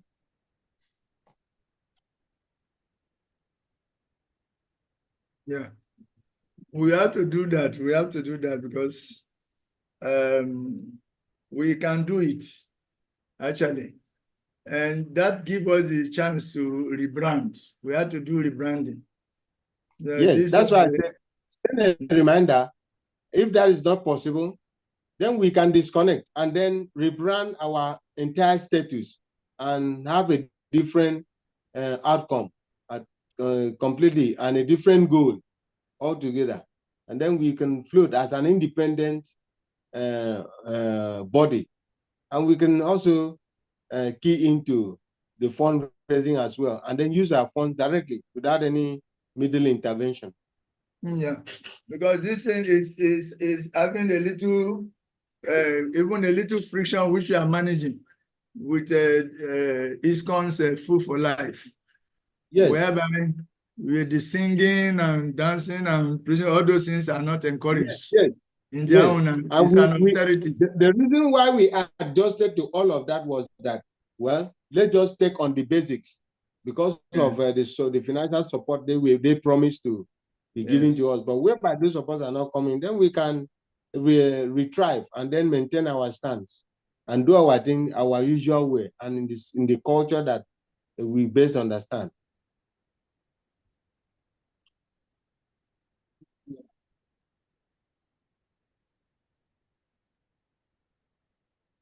It's good. It's good we do that. I will write. I will send a reminder email this week because it's long now.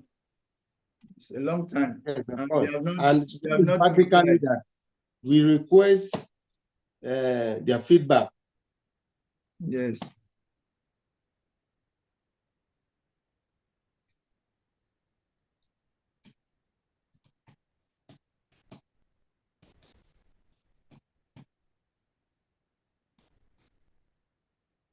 And by disconnect, because I'm suggesting it could be that either Juliana or Priya Brata is constantly visiting social media through the link we submitted to get updates of food distribution in Africa. And then they're using that for their fundraising campaigns. And the painful side is that all of these efforts are achieved through our local fundraising scheme. And at the same time, when we ask for support, they refuse to give. So if that's the case, they shouldn't be using our fundraising, our pictures and videos. Because to the donors, it might seem all of that they're showing to them is what they are doing in Africa, whereas it is not. All of that is coming from a personal effort. And so let it be clear that they're not giving us support and then we're not part of them.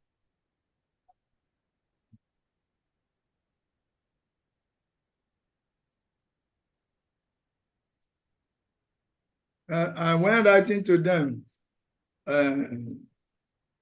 I will tell them that is what we are going to do. We are going to do that if we don't hear from them. Understand?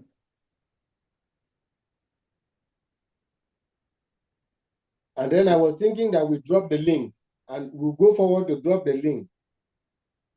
Or maybe change the link to our page, maybe something like that, to make sure that, because they are, without our notice, coming to our social medias through the link to extract elements of our food distribution efforts and be using it for their fundraising projections over there.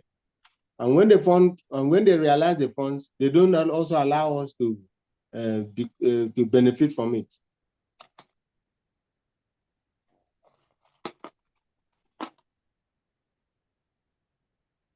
Yeah, so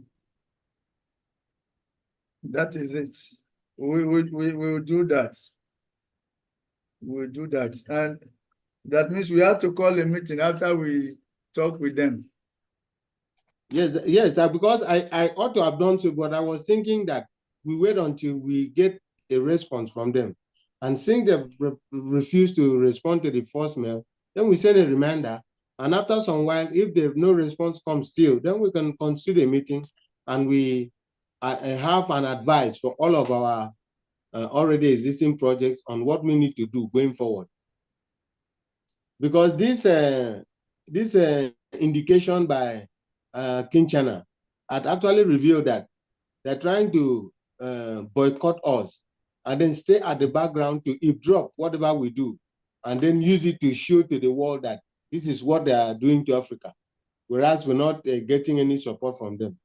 So we shouldn't allow that cheating to continue.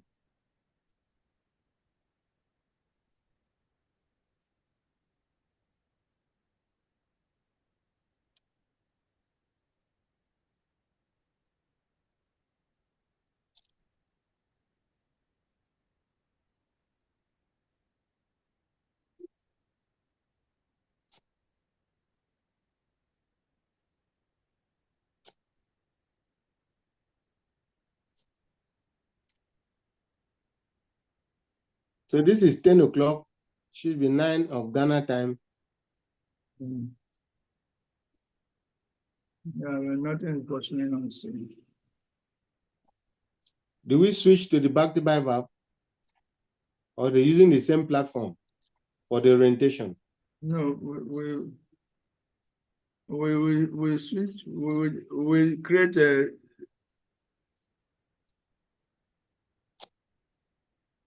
a different platform. Description of the kingdom.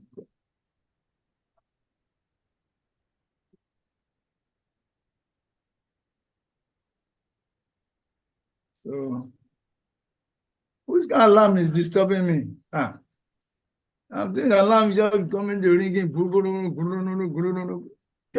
Why disturbing me so much like this? Oh. I am up to now, I'm still thinking about what to be the fate of next year. Is it next year or this year's Ratha Yatra that is proposed to take place in Ivory Coast? If yes, I will start to write based on that. I will start to provoke the platform now so that we know where we are.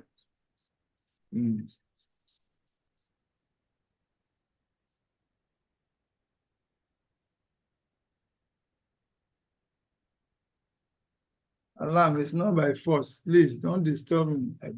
You go hide even. I cannot even see where it is, and meanwhile it's making good. I have to restart my phone for that. Send it off. So, Ekatma Baba, that is it. This is where we are. Then, yes.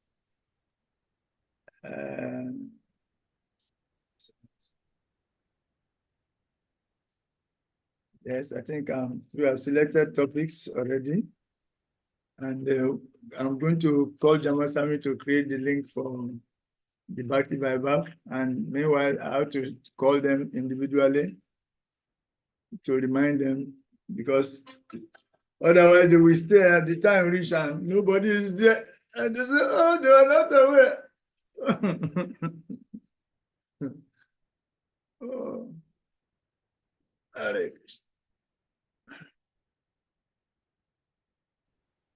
Hey, I better go. Let me go and book for Prasad.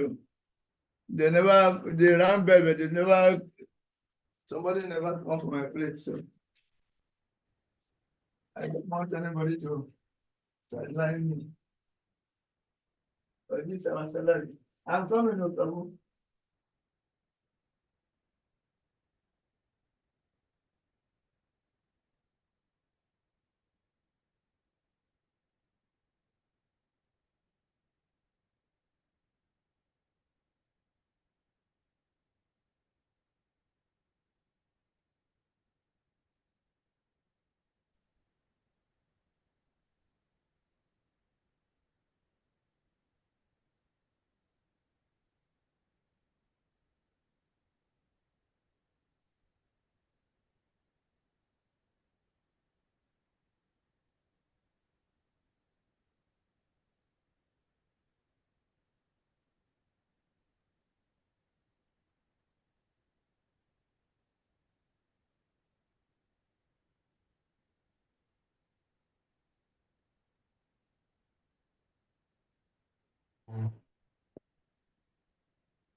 Hare Krishna.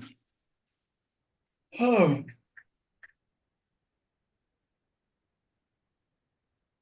Hare Krishna, can you hear me? Yes, Prabhuji. Yeah. Let me now call Jamasami to create the link so that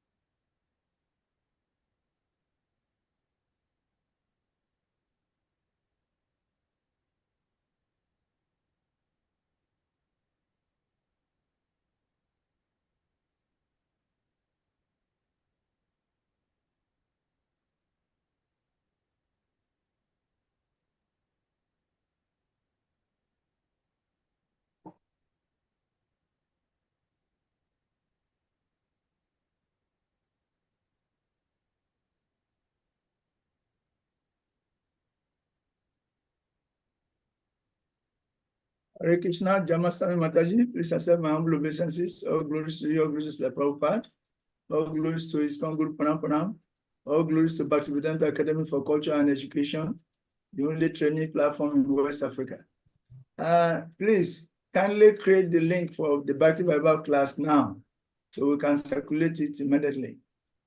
Create the link, create the link, create the link now, so that we can circulate it immediately. Hare Krishna. Thank you very much for being there. The Prabhupada, yeah.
Hare Krishna, Hare Krishna, Krishna Krishna.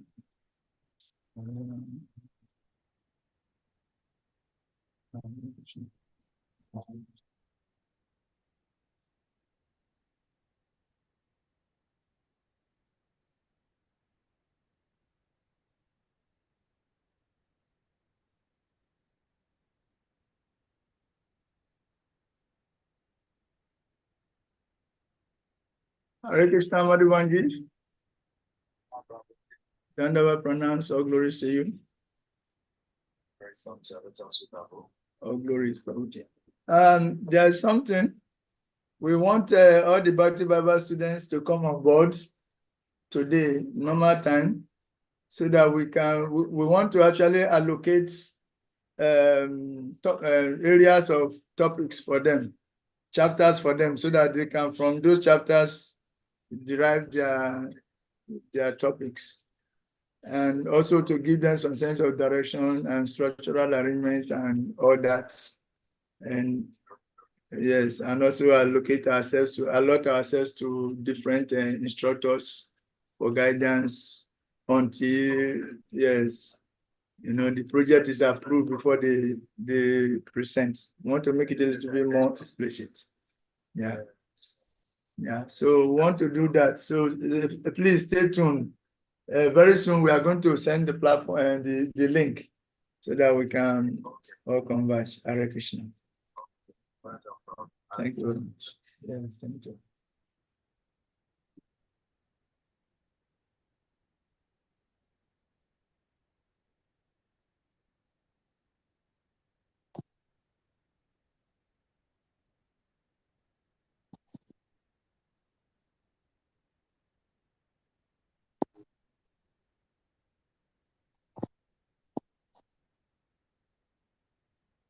Hare Krishna.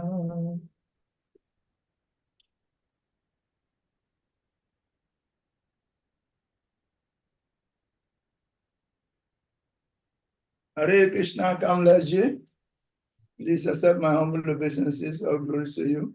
All glory to Srila Prabhupada. All glory to Guru Parampara. Yeah, please, today we want all Bhakti Bible students to come on board, normal time, 10:30 Nigerian time, so that we can allocate topics for them or chapters from where do we derive their topics. So we want full presence today. Kindly make it. Please, it's compulsory. Hare Krishna. Thank you very much for being there. Very soon we are going to send the link, and I will personally send it to you also. Hare Krishna. Srila Prabhupada. You can't imagine, this is what I pass through every time with this Bhakti Bible student. I have to personally send them the link, be reminding them before the time. Yet you will see some still lapse. All of them never attend the class at the time. You're dealing with, you've already said it, you're dealing with big guns. Yes. They all felt highly situated in their different positions and being covered by this ego. So they felt that dealing with them, you, the teacher, should do that with honor. And should never try to question whatever misdeeds on their side. Yes. Any attempt to do so either could amount to their withdrawal or they are descending on you seriously that could make you even regret giving this effort. So it's not knowing that they are dealing with the Minister of Education. Once I wear my uniform, they are the subordinate. Yes, when I wear my uniform of Minister of Education, my mood changes. That's why from time to time you see me smashing on the space that I'm in a different uniform. As the Minister of Education, as a coordinator of the program, and sometimes as a teacher, and not only a teacher, but the full facilitator. So in this way, I assume my different forms and deal with them accordingly. And sometimes they think that I'm harsh, but I let them establish your supremacy. Yes. Over their status. That is it. Well, as a matter of service altogether. Hare Krishna, Jyoti Swarup Prabhu. Please accept my humble obeisances. All glories to you, all glories to Srila Prabhupada, all glories to his Guru Parampara. Yeah, please, today we are having our normal session by 9:30 Ghana time, and we want full attendance. Why? Because we have called for you coming up, the students coming up with their individual topics, but they've not done so. So we are going to allocate chapters for them to derive their topics from. So we want to do that. We want to narrow down to some focus, some focal points. So kindly be there. It is compulsory so that you can get your areas where you can derive your. Then we are also going to give some orientation as to what is expected, how to structure the presentation, and some guidance and directives we are going to give. Very, very essential. Hare Krishna. So try to be there without fail. Jai Srila Prabhupada Ki Jai. Long live Bhaktivedanta Academy for Culture and Education. Long live the students, long live the teachers. Hare Krishna.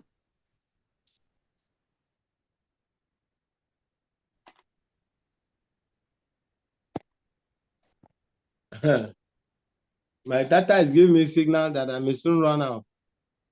Then you have to buy more data. In the future, we will see that when we become more established. When we become more established, we will see to like that. I said, we're doing it more or less like as a service. Yes, otherwise, we're not having any support. Like I told you, it has been, it's more than a year now. We're not receiving any support from Food for Life. either for project or for personal allowances. And our station is like that. We're struggling to fix things. That's why most time you get me on transit, trying to run around to fix one or two things to be able to push forward. Yeah, understand. Understandable. Yeah. Hare Krishna, Yadinaji, Dandava Pranam, all glory to you, all glory to Srila Prabhupada, all glory to ISKCON Guru Paramparam. Yeah, we hope you are doing well where you are. And may Guru and Krishna continue to bless you. Please, today we want all students to be in attendance. Normal time, 9:30 Ghana time, 10:30 Nigerian time. I don't know what translates into Indian time. So, Yana is back in Nigeria now. Oh, Yes. that's great. Hey, you have spoiled my my voice message. I cancel it and start again. But I would have ignored it and continue talking, but it's okay. Let me start again. Hare Krishna, Ji Yadina Prabhu. Please accept my humble obeisances. All glories to you, all glories to Srila Prabhupada, all glories to ISKCON Guru Paramparam. Please, this is to draw your attention to the fact that today we are meeting. The Bhakti Baba students are expected to come on board the normal time, 9:30 Ghana time, which is 10:30 Nigerian time. We want to allocate chapters for each student to derive his topic from. We want to give some directives on how to structure the presentation and what is expected of them. And in this way, it is compulsory for all students to be present so that we can do this distribution of topics or allocation. And today is their provisional orientation for the presentation. Yes, it's orientation kind of and sense of direction for all the presentators or presenters. So thank you very much for being there. We expect you to be there promptly so that you will not hear from a second source. You will hear directly what we are trying to put across and take full advantage of it. Hare Krishna. Full attendance is expected. Hare Krishna. Thank you for your kind cooperation. Long live Bhaktivedanta Academy for Culture and Education. Long live all the students, and long live all the facilitators. And all glory to ISKCON Guru Vrinda ki Jai, Srila Prabhupada ki Jai.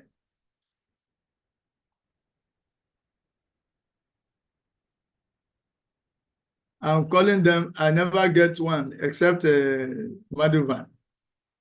Only Madhuvan I got.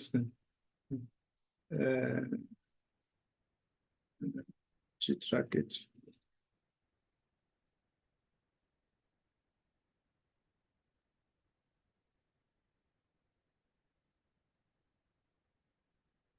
Hare Krishna, dear Chitraketu Putra Prabhu, please accept my humble obeisances. All glories to you, all glories to Srila Prabhupada, all glories to ISKCON Guru Paramparam. Please, today we are having all Bhakti Bible students come on board,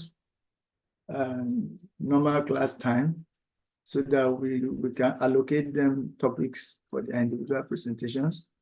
Also give them some orientation and some sense of direction on how to structure the presentation and on what is expected, the different components of the presentation. So kindly be there for your enlightened self-interest. It's compulsory that all students attend. Because this is the most critical part of the Bhakti Bible study. And it is this kind of presentation and assessment that separates them from Bhakti Sastra. So kindly be there. Hare Krishna. 9:30 Ghana time, 10:30 Nigerian time. Hare Krishna. Srila Prabhupada ki Jai.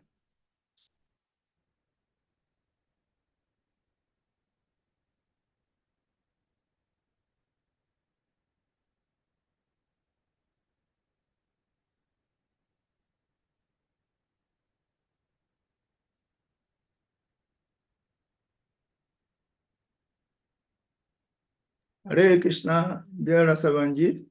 Please accept my humble obeisances. All glories to you. All glories to Srila Prabhupada. All glories to the ISKCON Guru Pranam Pranam. All glories to Bhaktivedanta Academy for Culture and Education. I wish to remind you or draw your attention to the fact that today we are meeting all Bhakti Viva students on the platform. The same time we used to have our lectures. That is 9:30 Ghana time. I don't know what translates what that translates into in India. Rasavan is in India right now, and we want you to be in full attendance. Why? Because Rasavan Prabhu is in India. we have requested for individual students to submit their topics, but we have not heard from any of them. So we have decided, management have decided to allocate chapters from which they can derive their topics. I want to do that distribution today, and it is compulsory for you to be there to receive us directly. Then in the process, you can consult with us. We will assign a particular facilitator to you so that you can consult with him as per directives on what to do, how to do. Then in the form of a project, you have to submit for approval before presentation. So please, it is very important that you attend this orientation class and allocation class. So thank you. Hare Krishna. We want allocation to be Pareto efficient. And we want allocation to be Pareto efficient. Pareto efficiency constitutes that we allocate and we distribute resources without making one person better off and another person worse off. As equal opportunity employers, we want every one of us to come on board so that we can give you allocation at the same time. So thank you very much for honoring this. Thank you very much for being there. 9:30 Ghana time. Hare Krishna. Srila Prabhupada ki jai. See you there. Now, let me try to call him when I get. My battery is almost gone, and I got to plug it somewhere. It's already 9:32.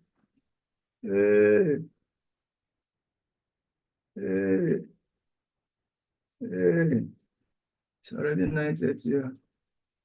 Come on.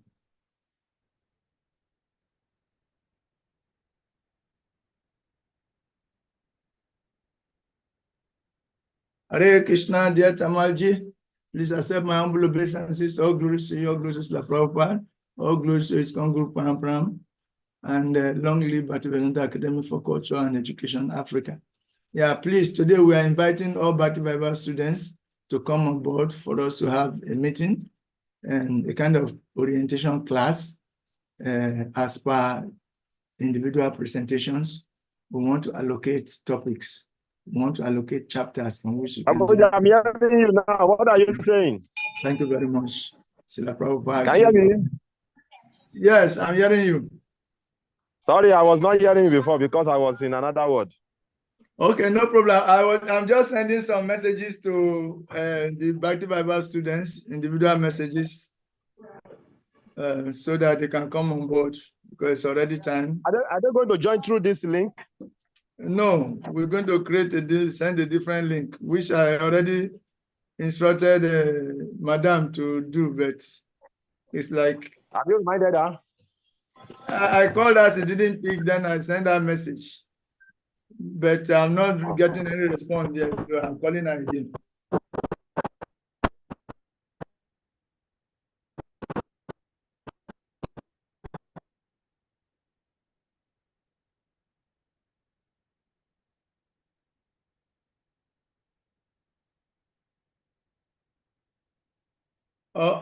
Or do we share this link for them?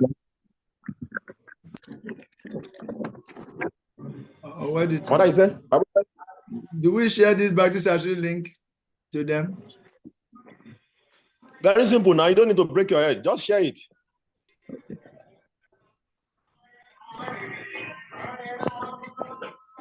The link is unlimited, so you just share it. Okay. Share the same link. Don't need to Since she's not available now, let's use the same link. Okay. What about Ekatma Prabhu? Is not there. His data got finished. Maybe he's fixing himself back. Okay, let him get another data. Let's start.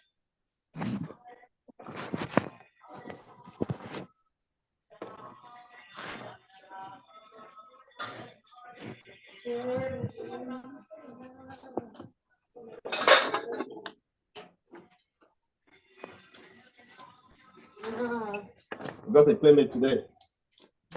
You happy? I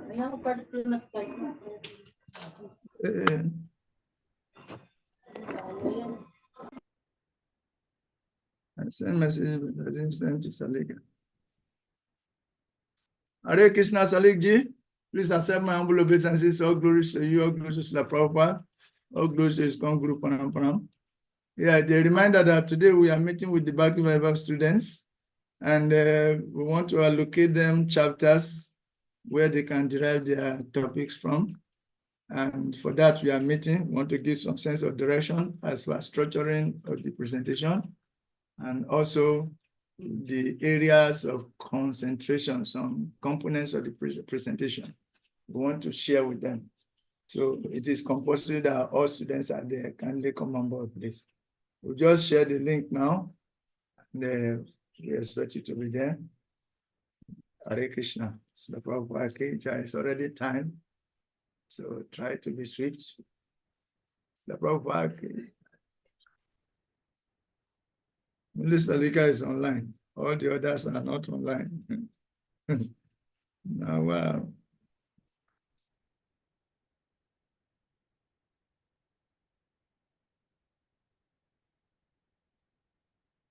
Okay, even Janma said, if you like say,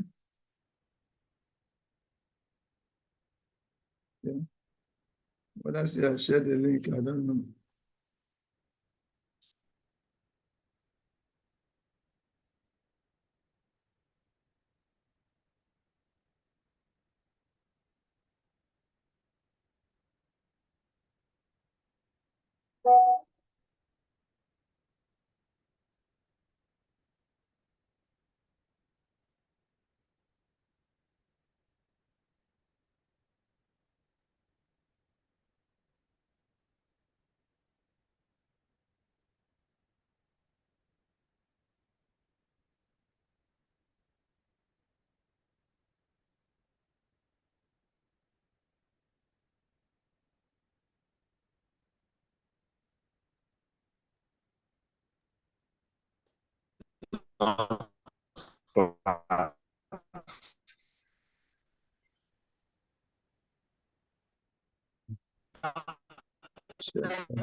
Hare Krishna, welcome Salik ji. You are one of the most prompt, time-conscious Bhakti Vaibhav students. And, we can't subtract that from you because you know the importance of time management. And we appreciate you a lot for that. Thank you very much.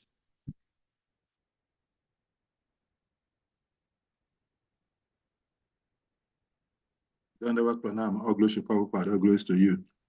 All glories to you. I hope you're not seeing me. How can I see you when you are covered by your illusory energy? That's why it's good to be a yogi.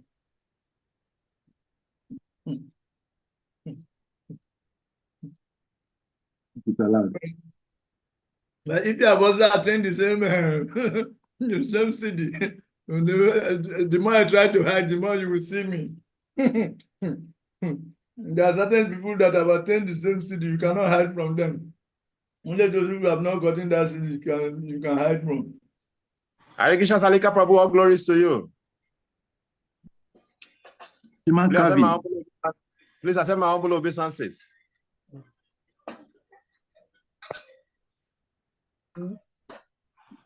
You study. This is a greeting from the Philippines. This is the greeting. It's heavyweight. Krishna Babu, Hare Krishna Babu. Please accept my humble obeisances. This is a greeting from the Philippines. You know Philippines? Where Manny Pacquiao, the boxer, come from. Any greeting from there is heavyweight. Rashmi follow it, the greeting. Moranga. So thank you very much for connecting us. Madhuban is also trying to take third position, ladies and gentlemen. He used to take first before, but he has been beaten to read by two people, Salih Prabhu and Tama Krishna Prabhu. Today, your position is third. G. Madhuban, welcome. Third is not bad. First, second, third. They are the good positions. Thank you. Thank you very much. Hare Krishna, welcome. Oh, glories. Today we have the presence of His Grace Kavikana Pura Prabhu, who is not in this geographical location. He's in a different environment, drinking different type of water, eating different type of food, drinking different type of air, breathing different type of air, but he's with us today.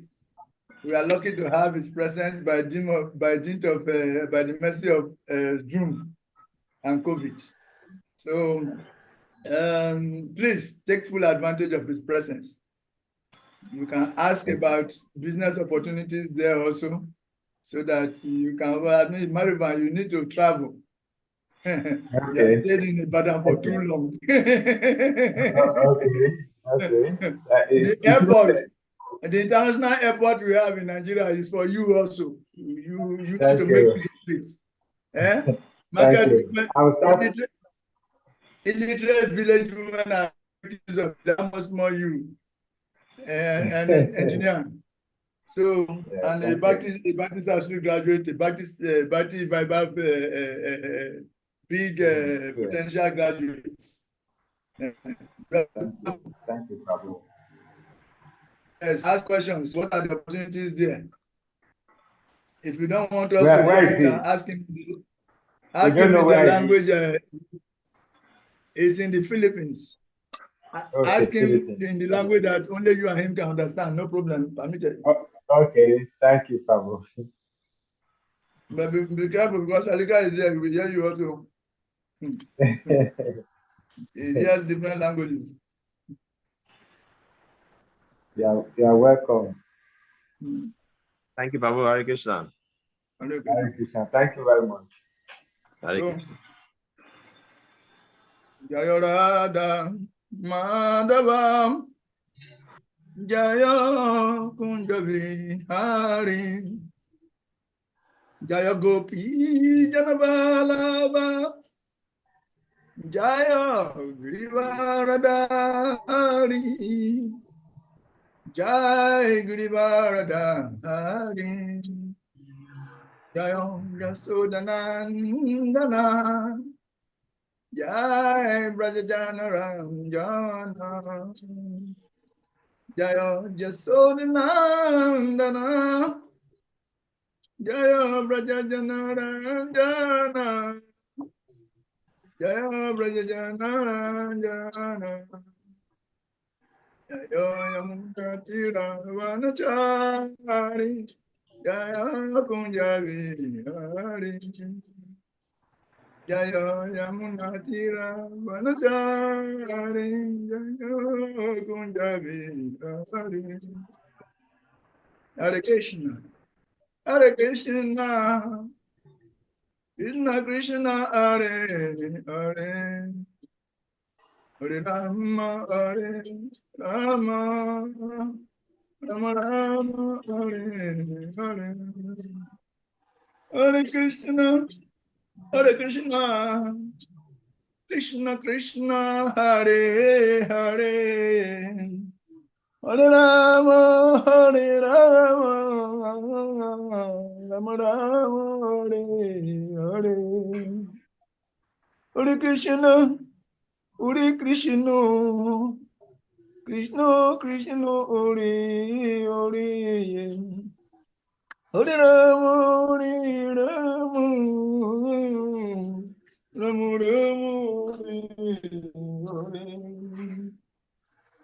Krishna, Krishna Krishna, Hare Hare, Hare Ram, Hare Ram. Hare Krishna, Krishna Krishna, Hare Hare, Hare Ram, Hare Ram. Hare Krishna, Krishna Krishna, Hare Hare, Hare Ram, Hare Hare Krishna, Krishna, Hare Hare, Hare Ram, Hare Ram, Ram Ram, Hare Krishna, Krishna, Hare Hare, Hare Ram, Ram Ram. Hare Krishna, Krishna, Hare Hare, Hare Ram, Ram Ram, Hare Hare, Hare Krishna, Krishna, Hare Hare, Hare Ram, Ram Ram. Oh, Hare Krishna, Krishna, Hare Hare, Hare Ram, Ram.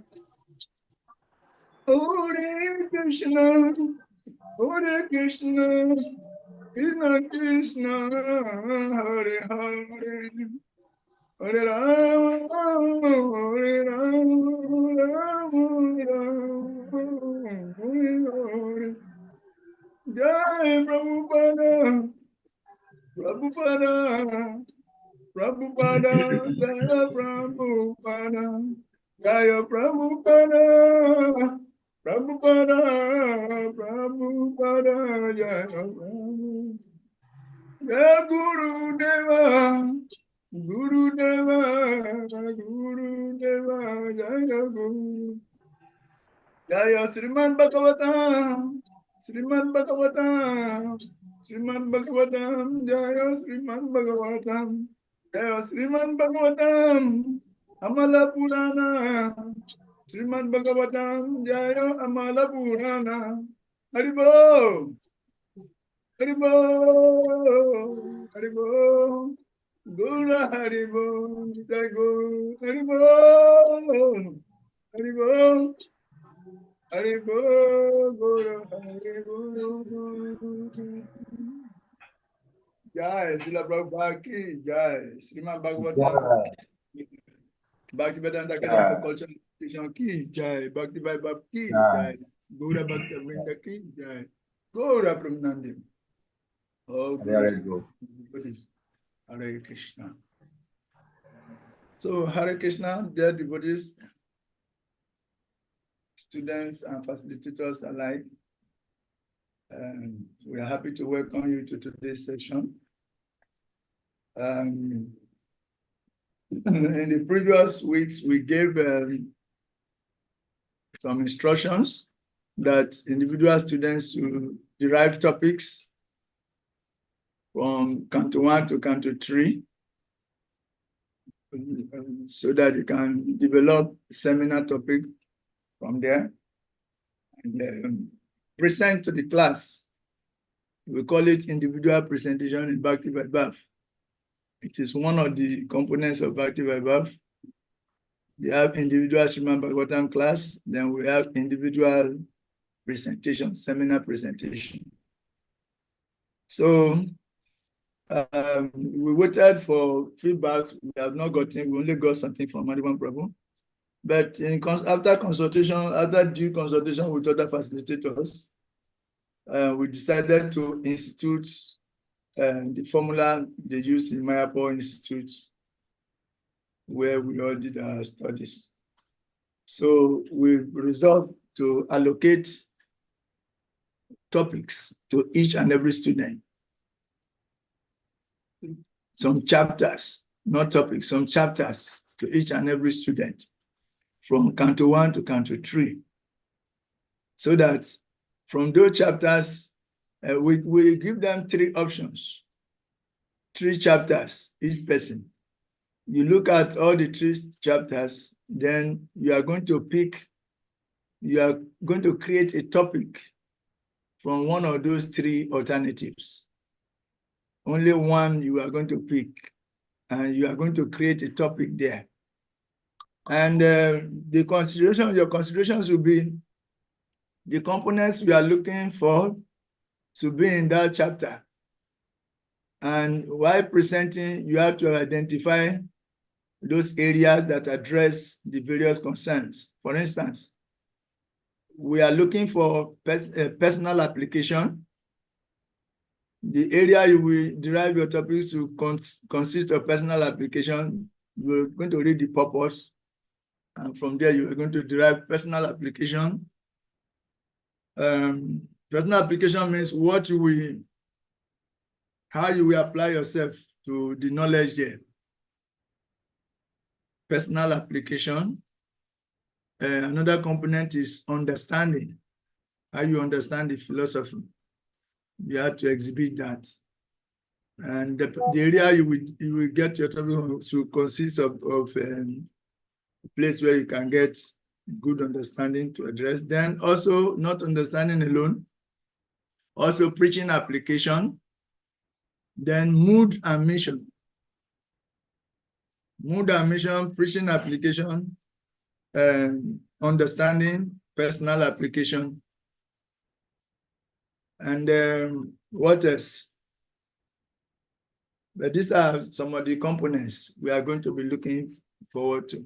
So when you are making your presentation, the students will listen carefully and evaluate. Then they will give you marks, whether your presentation addresses all those areas.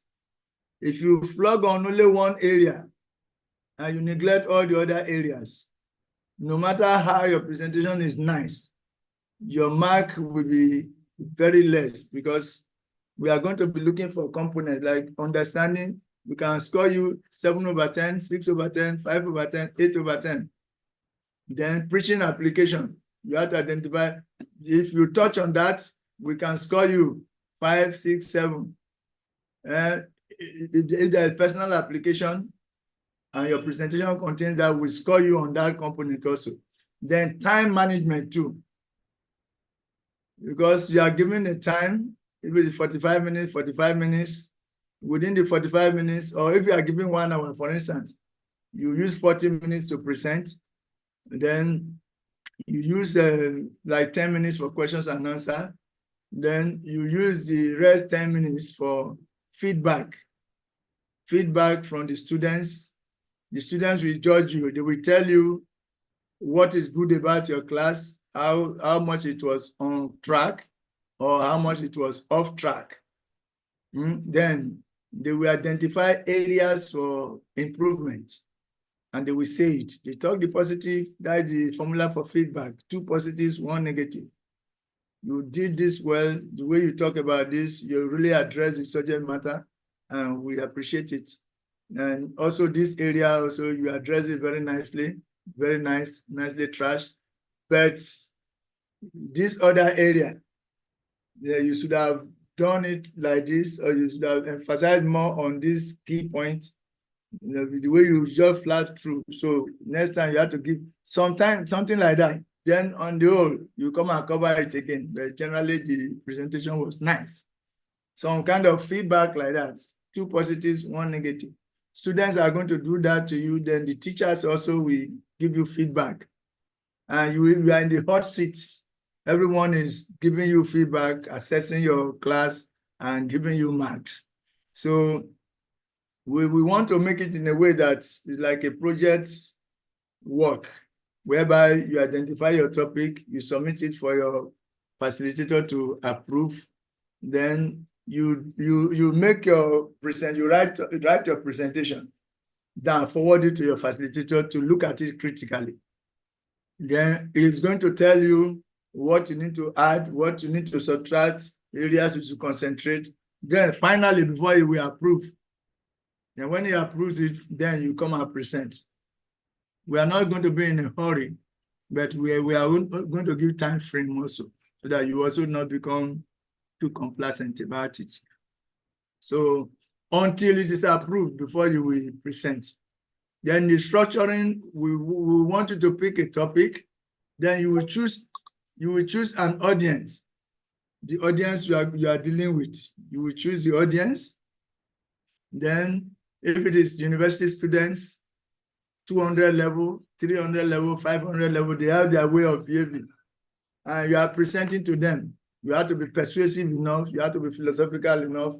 If you are choosing devotees who are initiated, who are first initiates, there's a way you present.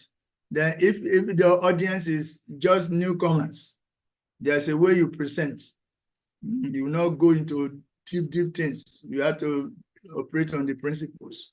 So you have to choose a particular audience, and you make your presentation to address this audience. So choose an audience. Important. Then you have to have an aim to help you present, to sharpen your focus, to be on track. Means you need to have aim. What do you want to achieve by this presentation? The aim should be one. Then you will have objectives. Objectives means at the end of the presentation, which area you want them to capture, what you really want them to understand, what they should be able to do by themselves based on also what they'll be able to explain with their own in their own language based on their understanding. That means they have understood it very well. Therefore, in their own language, they can be able to pray. If it is on understanding, if it is on skills, what they'll be able to do practically when they are challenged by a certain situation, how they will apply themselves to it. That means skills, knowledge, skills, and values. Knowledge, skills, and values. These are the three dimensions. Knowledge, skills, and values. Or what, how, and why. These are the three questions you are there. What is this I'm talking about? How does it relate to, how do I apply it in my daily devotional life? And why should I do that? So knowledge, skills, and value. Then including, you are going to put all the components: understanding, personal application, preaching application, then personal application, preaching application, understanding Srila Prabhupada's mood and mission. And the mood and mission, for instance, a tip. Anywhere you see, in this Krishna consciousness, or this Krishna consciousness movement is established to do. There is mood and mission. Srila Prabhupada mood and mission. Anywhere you say, this Krishna consciousness movement, this Lord Chaitanya movement is established for this and this and this and this and this, this mood and mission. So you should be able to pick out mood and mission. Preaching application means how you are going to present. You are like dealing with people who are corrupted in the world, and some things they are doing that are against them, but they don't know. They don't know that this thing is against them. They are doing something which is against themselves. So you are going to show them how they can do differently. The focus is on commodity, not on community. Whereas it's supposed to be on community, because the focus is on this, should be on the individuals, the people living in the country, not just roads and infrastructure.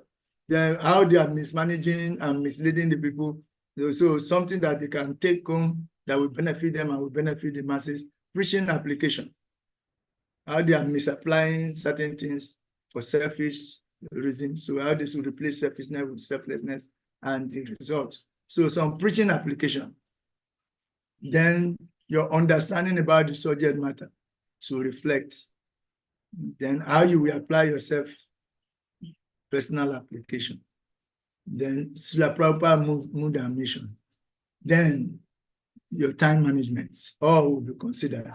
Then a mark will be awarded to you by the individual students and by the facilitators. Then in the end, we put them together, we aggregate them together, find the average.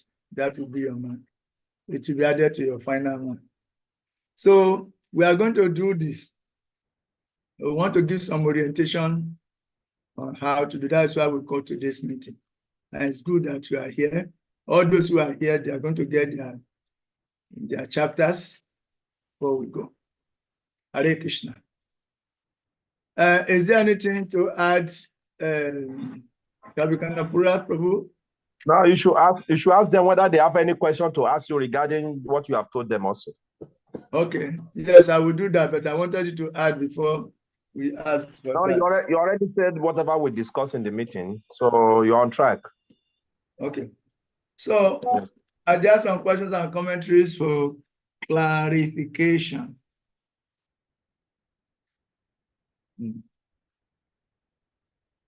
Feel free.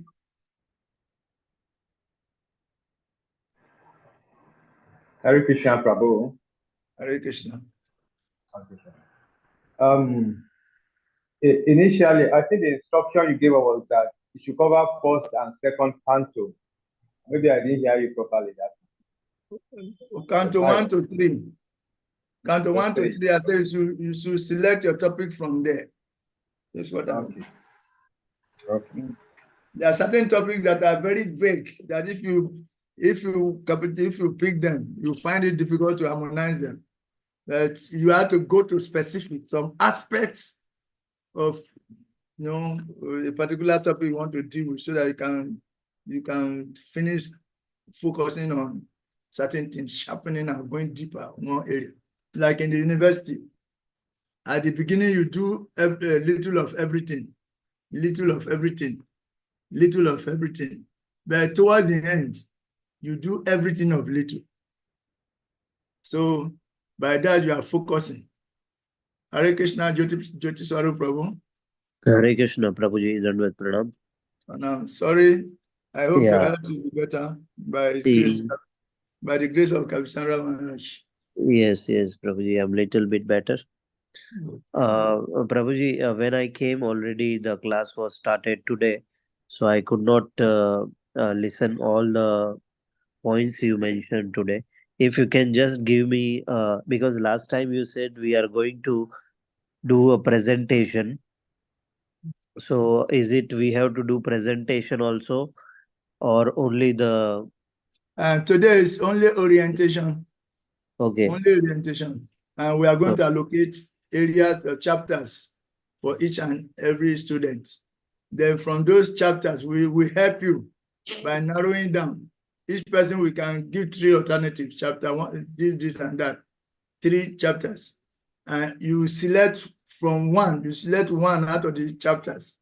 You look at all the 3, then you select one, the one that is rich enough to contain all what you want to present.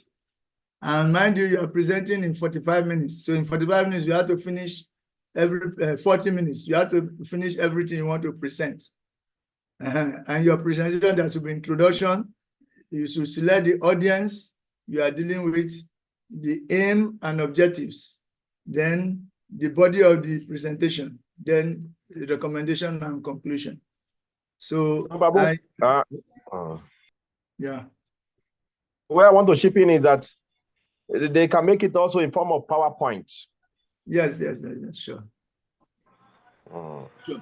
So don't you want to write and write? Yeah, actually it is PowerPoint presentation. Means you prepare PowerPoints and you look for some pictures to capture just the essence of what you are saying. The wordings should be few, but the pictures should speak, volumes. You have to look for pictures like that. And picture is explaining what you are trying to explain. By looking at the picture, the person understands what you are trying to say. So, and you use some slides to be writing also. And you encapsulate, you make everything very summarized.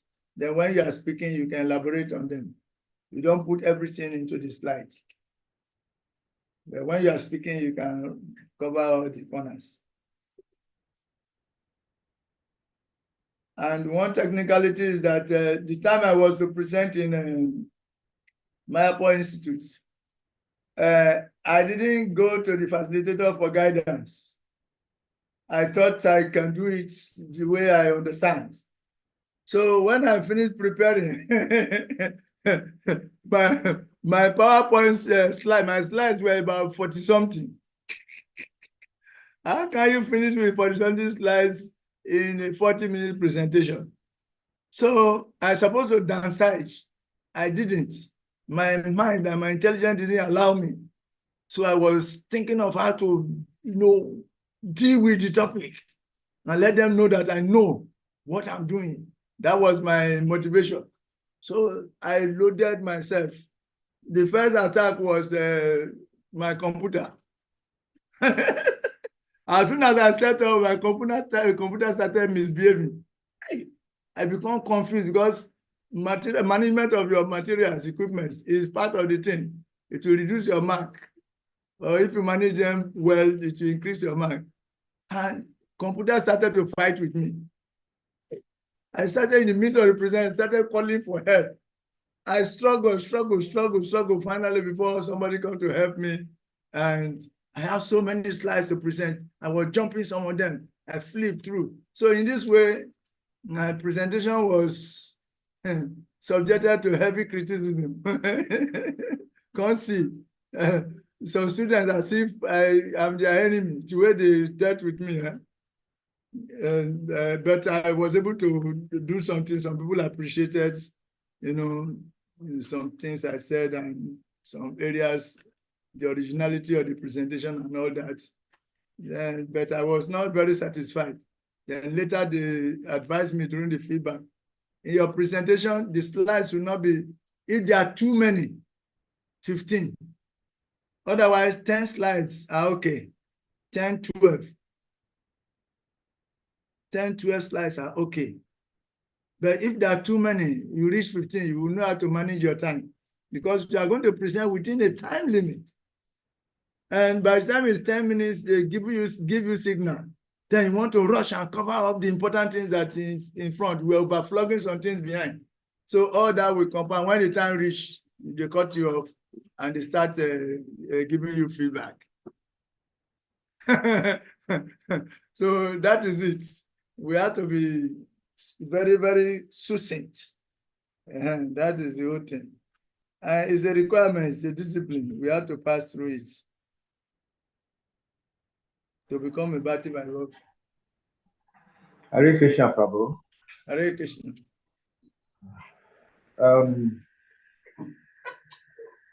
Is it possible that if somebody sends his material, it can be displayed on the screen by the lecturer? Because when I try to, is it possible, Prabhu? Yes, we can help. Okay. If I'm not I will there, need the help. Okay. yes, we can display it for you. Okay. Thank you. Hare Krishna. Hare Krishna, Salekji. Thank you for the orientation. Of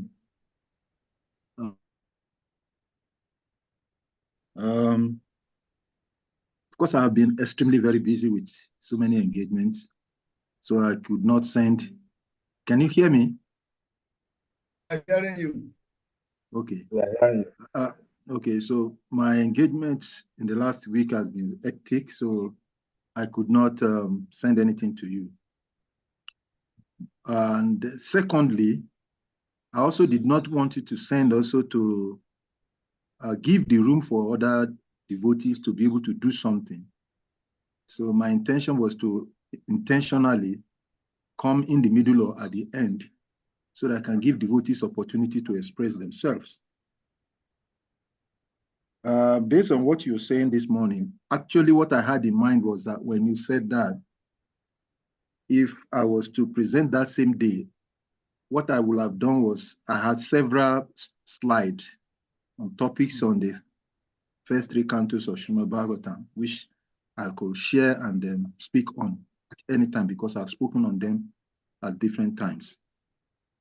One particular one I was thinking about was, I just opened it now while I was listening to you.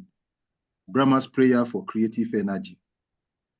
I did this as a small presentation for some body of devotees sometimes back. And I was thinking that maybe probably I could use this, a few other ones. It contains 14 slides. And I can share it with you. And I can display it also on the screen, just a slide through, and then give an idea of what I intend to do. If it meets your criteria, they are just 14 slides, and they contain my presentation because I did that for a class in one of the places I've visited sometimes in recent times. Okay. I could share it if you want to you, or I could display it on the screen also to give an idea of what I'm talking about. Okay, and now can we do that? Can we do that later? Hare Krishna, Babu. Hare Krishna. Like we discussed before in the meeting, let Babu show you personally, and then if you're okay with him, then you can approve it. Okay. That is what chapter is that? Actually, it's a verse from 3rd Canto, chapter 9, text number 7. I gave that presentation based on that text, but I reference. It's first canto. 3rd Canto. 3rd Canto. Prabhu, based on what I'm gathering from Prabhu now, Prabhu gave make a presentation based on one. Prabhu, Salika Prabhu, sorry, are you hearing me? Yes, I can hear you. Yeah, I said the presentation is made based on one verse, Abi. Yeah, but you know, when we present, the topic determines what you speak on. The topic was, the verse was one, but the topic was prayers, Lord Brahma's prayers for creative energy, which is a broad topic. Yes. So it's Brahma's prayers for creative energy. That was the topic that I spoke on, but using a particular verse as an entry point. Okay. Based on what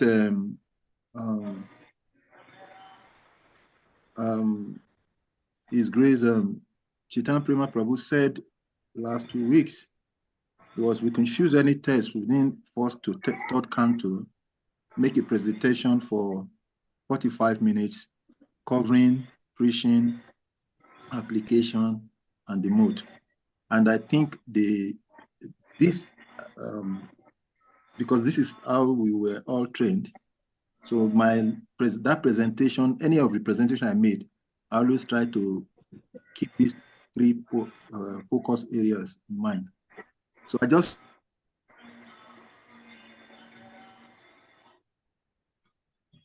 Abu network has hang again.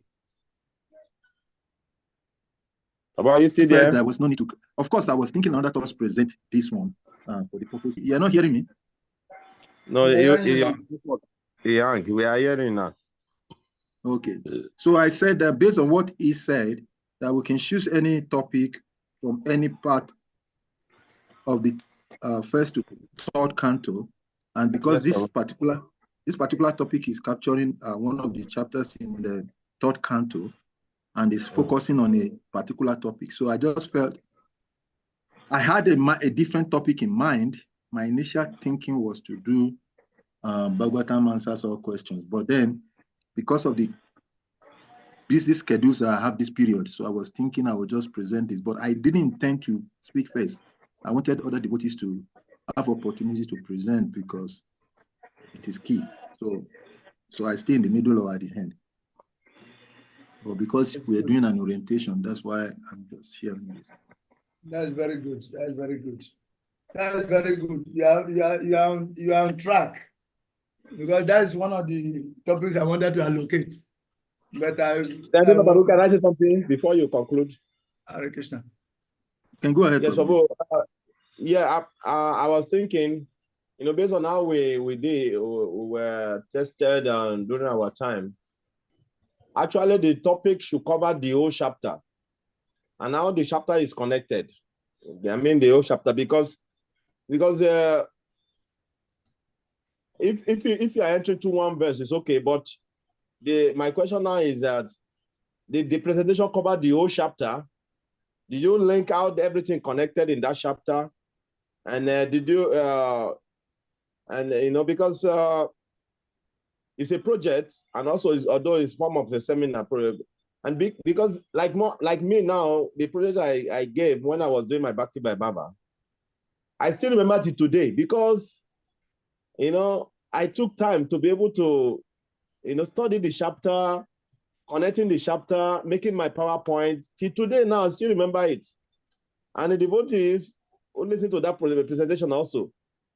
Some of them, they still tell me, they still reminded me, Kavi, I remember, that presentation you gave that time. So, although Pabo is very busy, but this kind of project it will help also if you pick a project that will be connected to your preaching activities. Because then you put a lot of energy into it. Then you can even share it with for your preaching activity for all the high calibers of people you are preaching to. So because that is what you are busy doing also, you are preaching. So when you put energy also in one particular chapter you love, that will help enhance your preaching. So you're already preparing for another level of for your preaching. So the presentation also, you can share it in your preaching. So the presentation should cover that particular chapter. That's what I just want to say. Pablo Chitapima, you can continue. Yeah, okay. And that's a good idea. That's a good idea. That means the chapter itself is the topic. Yeah, but that's what we discussed, no? The chapter itself, that is why the chapter itself should be the topic. And, and diving into the chapter, bringing the proper points, putting them in a way that you will use them for preaching. That is the aim. Yeah, and then that makes it easier also, because there is no way you will not get areas on different applications.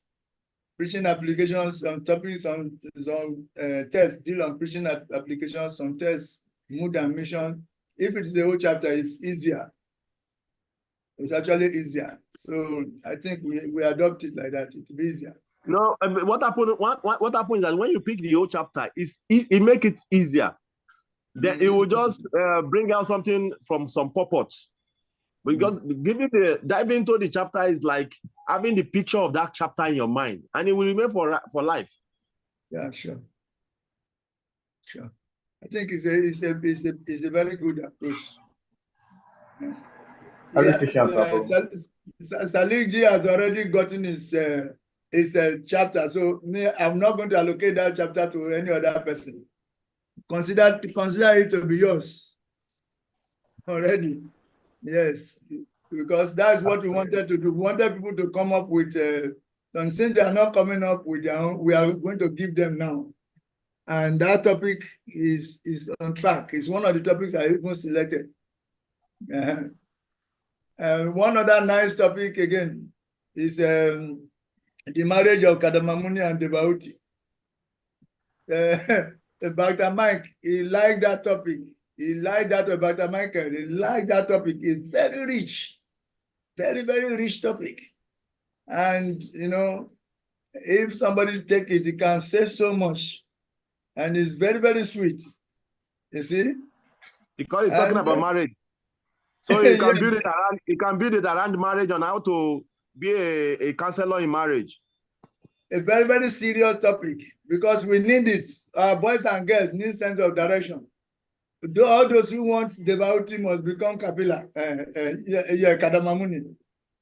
All those who want their wives to be like Debauti, they should also become Kadamamuni. And all women who want Kadamamuni with his potency as a husband, they should also become Debauti. So the details are very sweet. It gives counseling, guidance and counseling to all of us. And the youths will find themselves there. And the elders will find themselves there. And the whole philosophy come around it. It's a very beautiful topic. Very beautiful. The details are there. You can quote, when presenting, you can make reference to different parts of the Bhagavatam. So even to other scriptures, you can make references. You can invoke a reference from Chaitanya Charitamrita to support what you are saying in your chapter. You see? So it's very beautiful. There are many topics, many nice topics. So I wanted to, I located that topic somewhere, but I have to remove it and put it somewhere.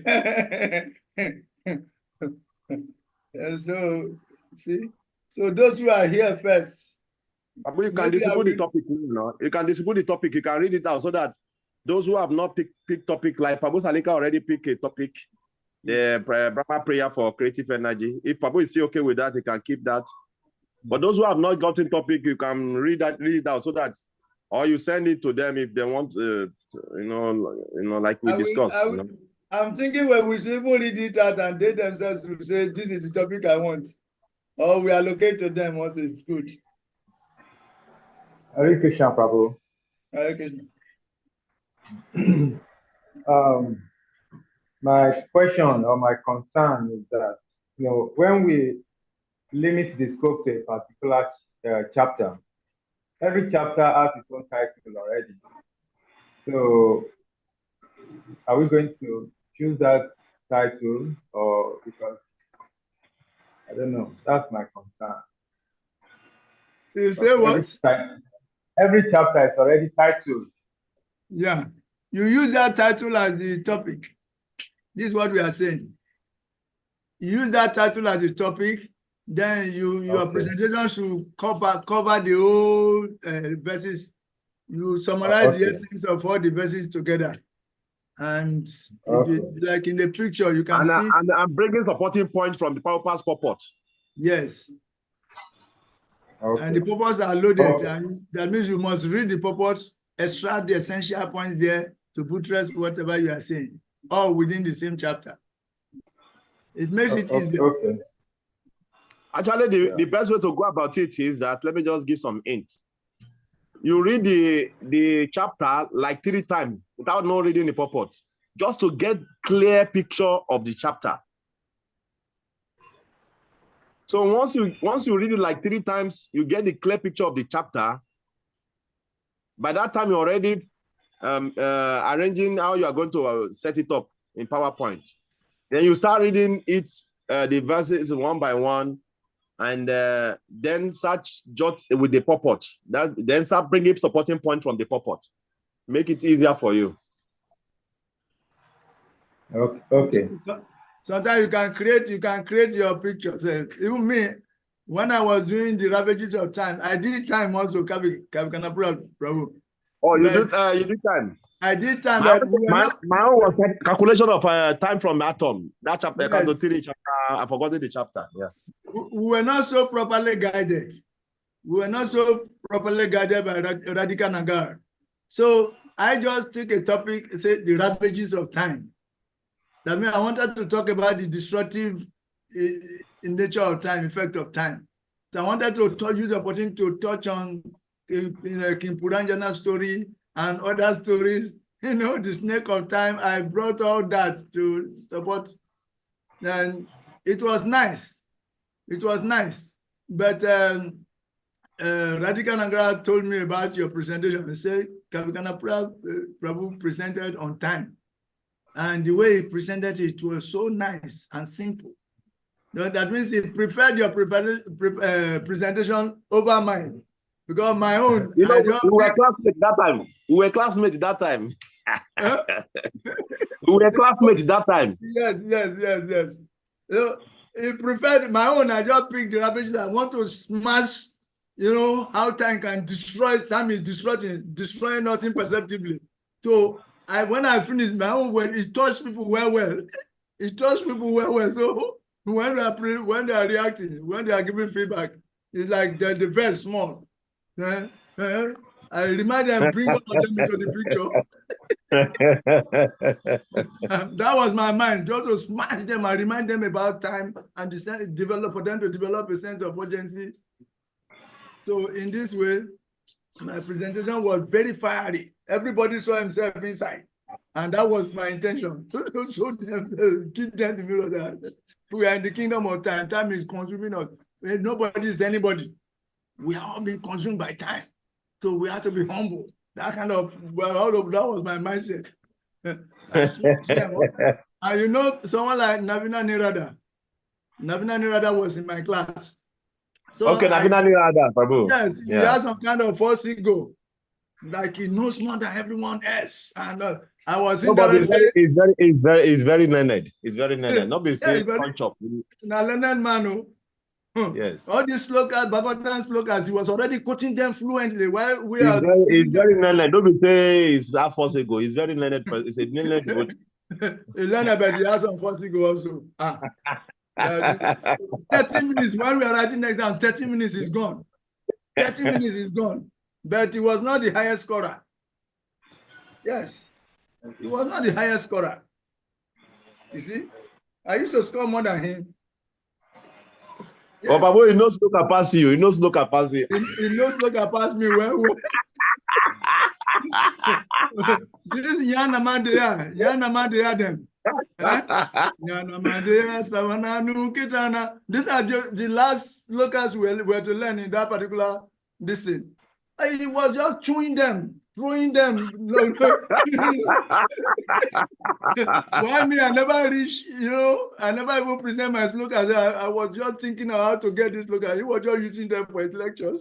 So it was actually learning. Even the lecturers used to be very careful in his presence because he can correct them. He's very learned. He's very learned. He came to Nigeria now. He was very learned. Yes, but he was in my class. And both Bhakti Baba 1, Bhakti Baba 2. Even Bhakti Vedanta, we started together at the first module. Then I stopped going to Mayabo. So anyway, so this is a very good approach, chapter by chapter approach. Salika Prabhu, you already have your topic, Brahma's prayer for creative energy, 3rd canto, chapter 9. So you work on it. And when you make your materials ready, you share with us so that we can look at it and give you time for your date for presentation. First come, first serve. That is the basis.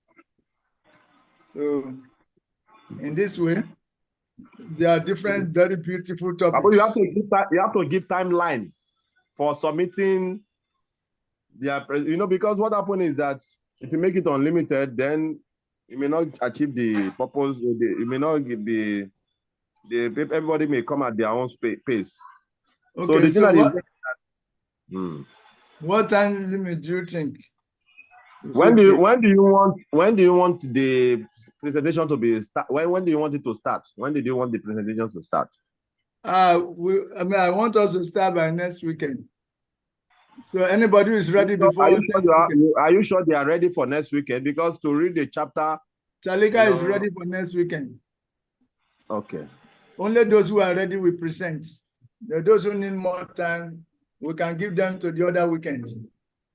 Okay. Actually, 1 week is enough if one really dive deep into one chapter, because when you dive into Bhagavatam, it's so sweet that you just fall in love with you feel like this is what I'm supposed to be doing every day. It's so sweet. So if you create time to dive deep into it, it will be very nice. Yes. Yeah. Jyoti Swarup Prabhu. Hare Krishna, Prabhuji. Hare Krishna. Yeah, Prabhuji, as you mentioned that you will give a topics, I wanted to see if I can take this topic, the one you just mentioned, Kardam Muni and Devhuti's marriage. Okay. That is 3rd canto, chapter 22. Yes. Oh, very good. That is very nice. Yeah. Yes. Good. Okay, Prabhuji. Thank you. So your own topic is already approved, Jyoti Swarup Prabhu. Yes, Prabhuji. Thank you. Very good. Let me mention the other topics so that even pick, but don't be quick to pick because some sweeter ones will come. So maybe we should mention all of them before you pick. No, Babu. Sure, Bhagavatam is like sugarcane. Anyone where you bite will sweet. Don't worry yourself. So, Hare Krishna. Hare Krishna. Yes, what I want to hear is you just share for us. You take this topic and this topic, choose one out of it, so that we go about that. That is what I'm thinking. So, Babu, read the topic. Read the topics. That's good, but let me read all the topics so that maybe you may like to change your mind. Because some are sweet, oh. No, Babu, it's Bhagavatam. Anyone where you taste is sweet. It's sweet now, but no. There's no one that is sweeter than the other. Everyone's sweet, unlimitedly. Yeah, all are sweet, but the bird is coming. I don't know. I didn't look for it. It came by itself. But okay, let me read the topics. Krishna is the source of all incarnations. That is Srimad Bhagavatam 1:3. The appearance of Sri Narada. Srimad Bhagavatam 1:4. The instructions on Srimad Bhagavatam for Vyasadeva. I didn't put the chapter. Then prayers by Queen Kunti and Parishit saved. That is 1:8. Passing away of Bhismadev in the presence of Lord Krishna, 1:9. The birth of Emperor Parishit, 1:12. This how Parishit received the age of Kali, 1:16. Maharaj Parishit caused by a Brahmana boy, 1:18. The appearance of Sukadev Goswami, 1:19. The first step in God realization. Okay, I didn't put the chapter. That one is two. I think it's 2 point. Is it 2.1 or 2.2 like that? 2.3 also. Okay. Then no 2.2 also. Then pure devotional service, the change in art. 2.3. The process of creation. 2.4. Then the cause of all causes. 2.5. Scheduled incarnations with specific functions. I didn't put this in also. I was writing them while we were waiting for the students. So it's 2.7. Okay, 2.7. Yeah, scheduled incarnation with specific functions. Yes. Bhagavatam is the answer to all questions. That one is also in 2, but I didn't 2.10. 2.10, okay. Okay. Then questions by Vidura. 3.1. Yes. The Lord's pastimes out of Vrindavan. 3.3. 3.3. Yes. Vidura approaches Maitreya. 3.4. 3.4. Yes. Then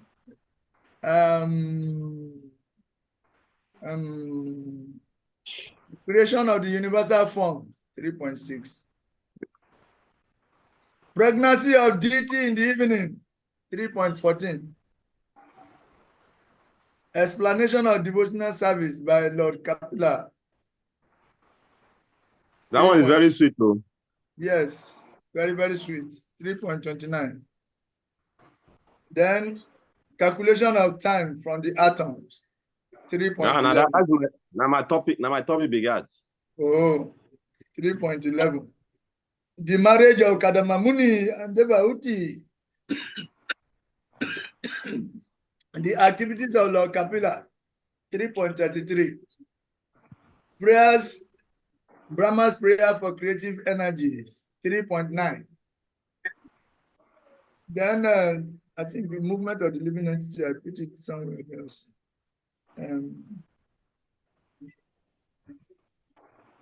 Yeah, the movement of the living entities, 3.31. Then like that, these are there is another one, description of the kingdom of God, 3.15. That description of the kingdom of God is very rich also. So these are these various topics. You may choose anyone you like. Hare Krishna, Prabhu. Hare Krishna. The Brahma's prayer for creative energy, you said 3.9. Are you sure? Is it correct? Yeah, it's 3.9. Okay. 0.9, okay. Thank you. Sarika Prabhu has taken that. Okay, yeah. Jyoti Swarup has taken the marriage of Kadamamuni and Devauti. 3.222. 22. 22. Yes. So you can all choose your own right now. And you leave the remnant for those who didn't come to class.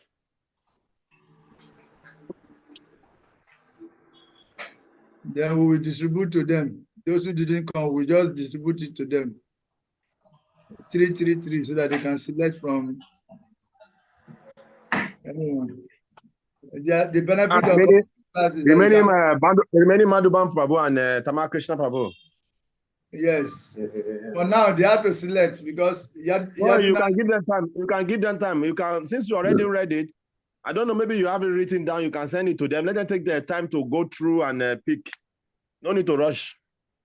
Okay, but I will send to Yadunat Kamala also. Yadunat Kamala.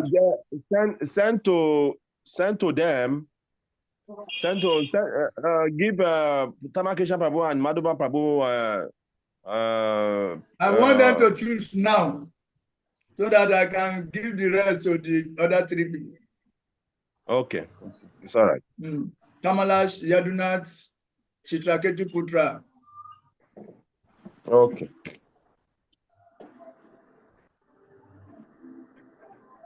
Tama Krishna Prabhu is already smiling. He has gotten one. And Rasaban also. No, I'm not selecting. I'm not selecting. That's why I'm laughing. Select fast, so before Rasaban them come and select the one you wanted to select. If you don't select it fast, they will come and just take the one you wanted to take. At least one advantage of coming to class, you have it over them. Select before them.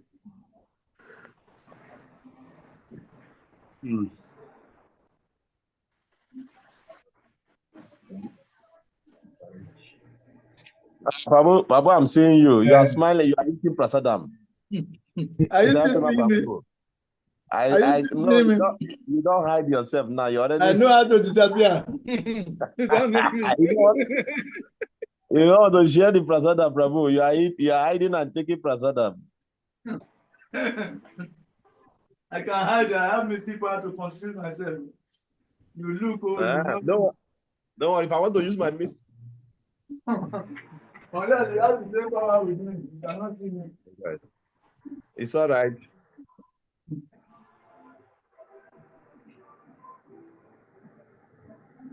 My phone has just gone down in my presence.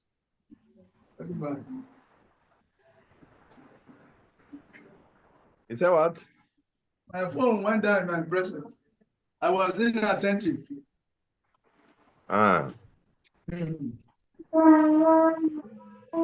Was very inattentive. Hare Krishna, Prabhu. Hare Krishna. Select well, maybe I'll select chapter 1, text 16.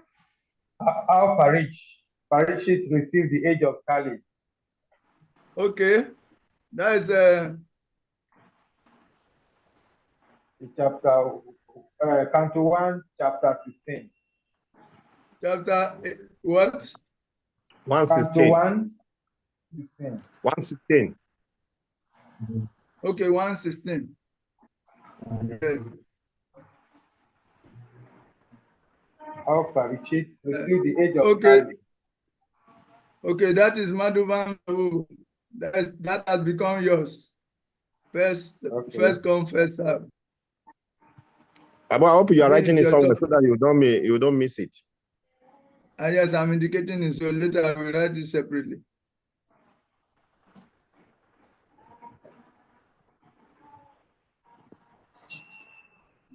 Tama Krishna, choose fast though, before I call Chitraketu Putra. Then you come and choose your own topic. Say, oh, I wanted to choose it before. Why didn't you talk on time? As it used to happen for boys and girls in primary school, in secondary school. Some boys will be eyeing some ladies, some girls. They have no courage to talk to them. But in their minds, they have assumed that they are the friends. So when they see some other person gather courage to go and talk with them and they agree for the person, hey, the two of them become enemy. I was having it in mind, and you just bypassed me to go on. Okay. Okay, so we are only waiting for Tamal now.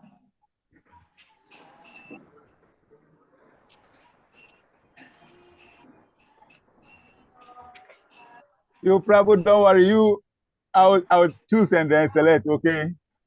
Okay, but if they select, Yes, you want, if you send someone and they say another person selected before you go,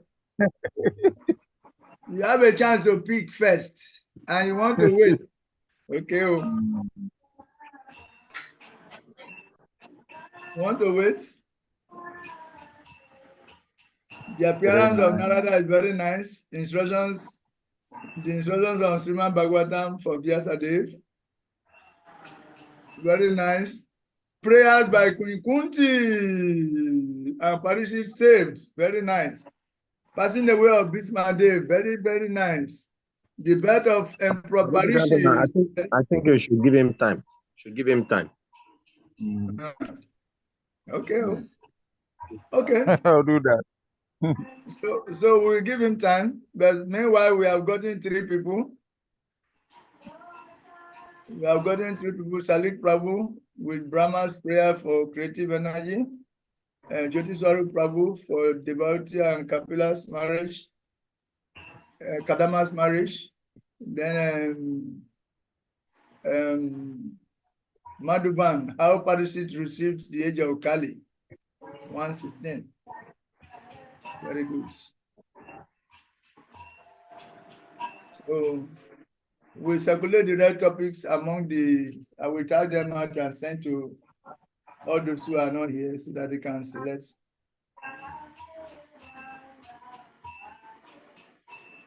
Okay. So any other thing to add so that today being Sunday, we can liberate our temple presidents to go and prepare for their Sunday program.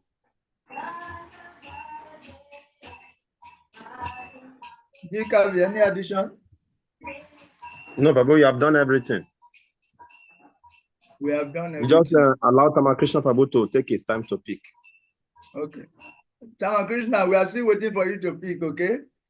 No. Let him go and sleep over it, Prabhu. Okay, Tamakrishna, you want to go and sleep over it? You'll be confused, though. I don't want to rush on it. So okay. I'll take my time and then select, okay? Okay, no problem. So we thank you very much. On this note, we say that our meeting is successful. In a nutshell, select your topic. Those who have selected the topics, they have been approved. They should prepare their PowerPoints. They should prepare their seminar and submit to GKV. I think yes, we have to, who should submit to you and who should submit to me? No, you are the one. Who wants to submit to? Huh? You can decide that one. Who can divide the. Okay, let me ask them, those who are ready. Who wants to submit to me and who wants to submit to Kavi for approval so that I can give guidance? No, you don't need to ask. You divide it accordingly and Okay. Okay. Hare Krishna. We'll reach back to you. But meanwhile, we're working on it. We'll reach back to you who you submit your own to so that personal guidance will be given to. Hare Krishna. Is there anything that we need to still talk about that we have not talked about? Otherwise, you mentioned everything, Prabhu. Okay, we thank you very much. And the time frame is 40 minutes for presentation, 10 minutes for questions and answers, 10 minutes for evaluation. So everything is 1 hour. If you can present within 35 minutes, your time management will be taken as very nice.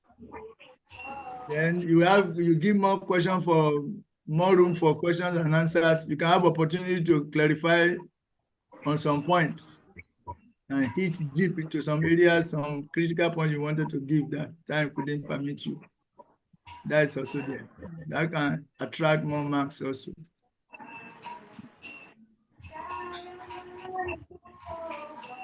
Okay. So do we want to call it a quit now? Jyoti Swarup Prabhu, your hand is up or your hand is down? No, Prabhuji, my hand is down. Okay. We want to make sure that we come out as powerful preachers. We're already powerful preachers, but PowerPoint preaching is very important. Get a projector and you make your PowerPoint preaching anywhere you are. Hare Krishna. Hare Krishna. So are we ending it now? Yes. Okay.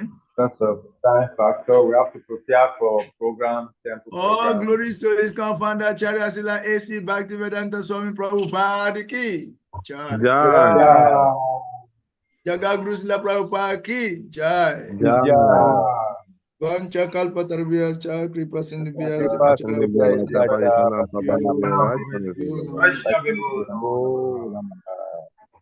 Guru Vrinde ki.